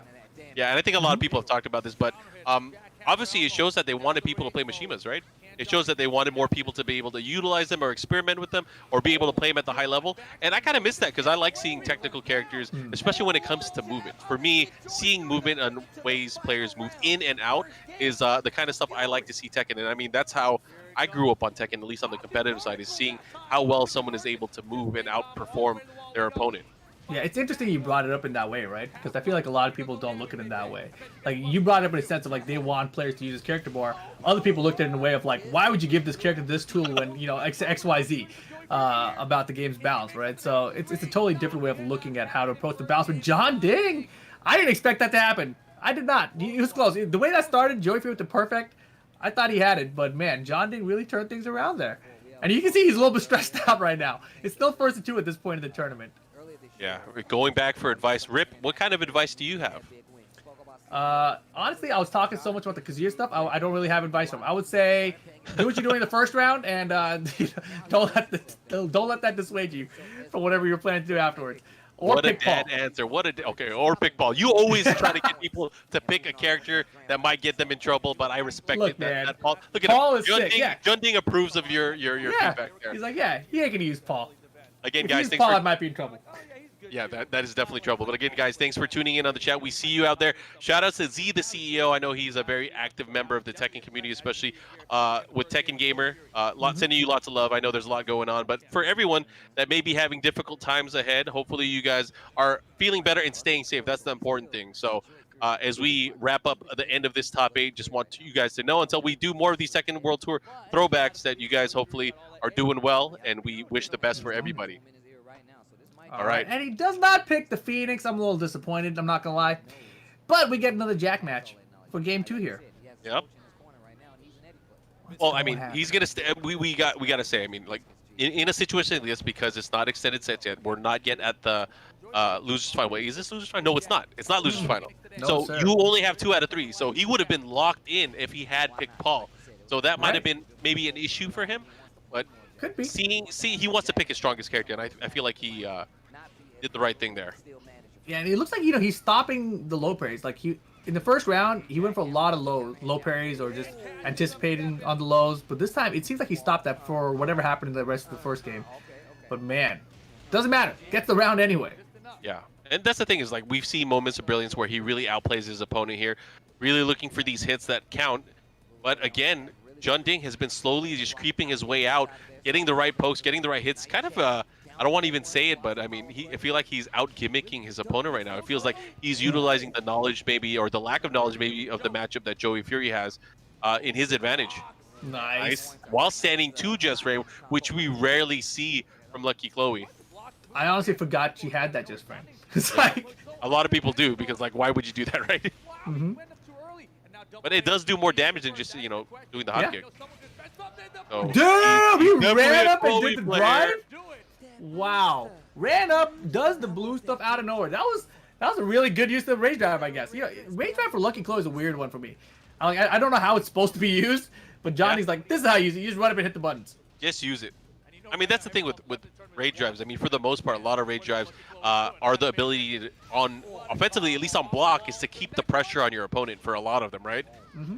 But some of them are just used to bully others. Right now, he's seemingly bullying Joey Fury, getting another perfect here. Now on set point between the two of them. Oh my gosh, they're starting to hit. That doesn't knock down yet. Yeah, wow. Sidestep 4 is a great addition or a great use there because Joey was anticipating the lows with low parry. Sidestep 4 a little bit slower. Yeah, gets the counter hit there with the 3-4. He's going to go push towards the wall. This is bad. A bad look here for Joey Fury. Whiff punish. Do something. Joey with rage to stay in the tournament. Oh, that was so big. The wall's right there. Oh my god, how did that miss? How did he duck? Holy crap. He clapped her. That was crazy. That was a great situation that Joey took advantage of. Because first of all, his wall combo dropped for no reason. He's like, what the hell do I do? Mid? It's like, clapper? I'm telling you, man, volcano stages always have some weird stuff happening in the background. Oh, this is not good. Look at the damage, bro. Yeah, not only the damage, but the positioning here. He's still trapping him by the wall. He went for the power crush there. But, oh, man. Got to be careful. And he went for something there. Good block there on the rage drive. This is important. This might be done for Joey Fury. Oh my gosh! And there's the power crush from downtown at the power crush. Smart choice. Yeah. And that'll be it for Joey Fury, 4th place. And I feel like this is kind of the story for Joey Fury throughout the Tekken World Tour, right? Like you'll see him get to like top 8s. He'll beat a ton of players. He gets into that top 8, and he kind of peters out like 4th. You don't really get to see Joey in the grand finals a whole bunch. Yeah, but I mean, when he does put on some great matches, regardless of the placing or where he has in the bracket, he has definitely stepped it up against some of the best international players. Unfortunately, going down in that matchup, but we will see him. I'm sure we'll see him again on the TWT Throwback. He is not a stranger to these parts. But guys, we do have our losers final now. Losers final is finalized, where we have Jimmy J Tran versus UIU's Jun Ding, who, of course, I think he's still with UIU, right? Yeah, he's still flexing on him, right? All right, damn, that's dude, he is crazy now. Have you seen those recent pictures? Yeah, and I mean, he definitely took advantage of these times, and I'm a bit jealous. I definitely, good job, Jun Ding. He looks like an action figure now, dude. Like if you go buy like some kind of action figure does he look like? I don't know, bro. He's his own action figure right now. There you go. He could be in like one of those that old movie, I don't remember. It's one of those first CGI movies that wasn't Toy Story, the one with the army soldiers things. Yeah, I think that he looks like one of those figures, dude. His shoulders are like triple shoulders, He's jacked, bro. Dude, it's crazy. Like, yeah, we need to have him and Tasty Steve just start like brawling in the middle of the street. That's what we need to see. Jaha's gonna be the ref. There you go. Dude, Jaha's streaming now too. It's crazy. Shout out to Jaha, man. Yeah. But yeah, looks like we do have our top 3 squared away. And it's going to be John Ding versus Jimmy J. And this, of course, the run back from SoCal Regionals. It's the run back from the winners bracket, too. Right? Is it? No. It was Anakin. Right? Anakin said... Oh, did Jimmy send Johnny to losers here? I'm pretty sure he did. Because it was Eddie and Brian, right? It was Eddie versus Brian, yeah. It must have been before top 8 then. I hope that was this broadcast, because if it was, I'm going to be so It definitely was not, because Anakin versus Jimmy was... Oh, wait. No, they faced each other in winners finals. Oh, crap. You're right. Come on, man. This was just like an hour and a half ago. This was an hour and a half ago. Look, dude. I don't remember an hour and a half ago. You were so focused on the action figure. You were so focused on the action figure that you forgot what was right in front of you. I remember now because the backdash on the infinite stage, right? And I was like, oh yeah, he's a Korean. You don't want to let him backdash, man, bro. Let me tell you guys, eat your vegetables, eat your greens. Get your. You were talking about that on break. Ginseng Balboa or whatever. Like whatever you gotta do, man. Man, I gotta have something. I don't know what's wrong with my brain. Something's wrong with my brain right now. I have no memory left. That's rough. It's cool. We got this. We're doing all Maybe right. it's We sleep. made Maybe it I to need the end. sleep. You probably do. And, you know, I got to give props to you because you've been streaming for 100 and some odd days straight now. How many days Dude, is it's it? crazy. It's 146 days straight, which is crazy. 146 days straight. And, of course, Choo you still choo. keep it strong on Monday nights because you do the Monday night Tekken action where you Oh, play, yeah. of course, some Tekken. And it's one time. So there's a Dude. lot of people within the community, a lot of these players that you guys are watching right now, where they're streaming and they're playing Tekken still. So hopefully you guys browse the category, at least on Twitch, and you guys can check out the Tekken 7 category. And there's people playing all day still Yeah, I was to this just day. just gonna mention, you know, there are so many people that are streaming Tekken now. If you guys are looking for Tekken action, you know, Joey Fury is streaming Tekken now. Lil Majin streams a bunch. Anakin streams almost every day as well. You know, the main man, of course, he's always been streaming, but you know, he's been streaming a ton. I think he streams like twice a day now, which is like ridiculous. I heard he's gonna be here in 10 minutes. It's crazy. What? Oh my No, goodness. never mind. Be ready, guys. You never know. Just, you know, if you're not sure, just follow. All right. But yeah, I even started streaming Tekken again, which is You crazy were because I streaming a usually bunch never too. play it. It's Yeah, crazy. that's cool, man. What a time that we live in. Tasty Steve. He also is streaming a bunch now. You know, he wasn't one of the guys who was streaming back when we were doing TWT events traveling around the world, but now I never thought it would happen either. That I think he was gonna start act. streaming. I figured he would stream once in a while or something, which he did, right? But Yeah. like to become a regular streamer, he's a regular streamer now. It's awesome to see, of course, because you know he also does some weekly Tekken with the STL crew, the crew out of St. Louis, and he always features just different players from around the world, and it's just a nice time to be able to see that, and I guess talk some good smack with your boys and girls. It's Dude, fun. it's always so fun, dude. Yeah, especially like when you get uncomfortable on the mic, it's always like the best time. Also, he's Tasty Steve on the stream. He's had Sonic Fox playing Tekken out there. Oh, So which is Sonic great. Fox has been streaming Tekken late at night randomly as well, which is fun to watch. So yeah, it's been pretty interesting watching these players like still learning. You know, and I was gonna mention players learning the game still at this stage, even without like a major TWT happening. You know, we've been running these online tournaments. We ran 20 online tournaments already this year, and the newer players who were kind of unknown offline, you know, they're stepping up now. It's becoming their time where they're really like, you know, showcasing themselves. So it's fun to watch. But here we go. Top 3 losers final of the tournament: John Ding, Jimmy J. Tran. Yep, the winner of this will fight off against Red Bull's Anakin, who is waiting again in grand finals. So we are down to our final 3. And again, guys, if you like this kind of stuff, there's going to be more TWT Throwback. Use that hashtag and follow the discussion or continue the discussion on social media. Let us know what you want to see. I asked you earlier what tournament you wanted to see on a TWT Throwback. You mentioned you wanted to see some of the older stuff, some of the stuff from way back in the day. I kind of want to see, I know you guys did it recently. There was that year where we had Kudans win the national tournament or the global tournament. I want to see the events that led up right before that moment where Kudans was starting his comeback, where how he qualified in there. So there was like Southeast Asia majors, stuff like that. I want to see those tournaments. Yeah, that would be a lot of fun. I mean, I think, you know, even if you look at the game prior to early 2017 release, right? Because we had tournaments for it back then as well. Whoa! Did he just taunt that up, or my He goodness? just did. He just did, and we definitely saw this match in the winner's side earlier. Yeah, oh, definitely. And, you know, the thing about this, too, is I'm surprised John Ding has gone back to Eddie here. You know, he just played a match with his Lucky Chloe. Lucky Chloe is the character he used against Jimmy at SCR when he beat him, and now he goes to Eddie here. It's interesting, and I wonder what led to this point, because you know, Jimmy's a monster. We all know that he's a very, very smart player that studies the character matchup. So it maybe got to that point where he felt like that Chloe wouldn't do it anymore. I don't know if that's going to be true or not, but Yeah. he obviously, and I would say he obviously feels more comfortable with Eddie. It's just Eddie's been his main character since Right. Tekken 6. Damn, he caught him stepping. Where did he go? Best rage drive in the game. That was Wow. unfortunate. Wow. I could hear you and Steve just yelling. That's correct. Dude, I don't know what we were saying, but that looked like garbage to me. I was just saying, like, he got him stepping. It's like the cleanest that you could ask for. It's like, all right, perfect. Boom, where did he go? Yep. Follow up here. He's trying to keep him by the wall. And again, it's very, very difficult for Eddie to be able to sidestep or evade the wall positioning just because of the nature of how his movement is. Oh, he's trying to get something there. He does have the red here. He goes for the rodeo. Successful. Now has an ability to, oh my gosh. Here we go. Keeping the pressure. Goes for the 2. Nice Oh, what duck. a duck. Out of range for the taunt. What's he going to do? Dude, he Oh, finished nice. it. I mean, that's the thing is, like, if you're going to rely and start getting those things, it's like there's only so many instances where you could trick them with the second or third hit of certain strings that are obviously punishable. So it's all going to come down to timing and happenstance when it comes to what you're going to be doing. right now. He's trying to utilize the throws, trying to wear down Jimmy J Tran, unable to do so thus far. You know, I'm watching this and I'm seeing the way John Ding is using throws and how, you know, he's basically almost throwing Jimmy out of attacks.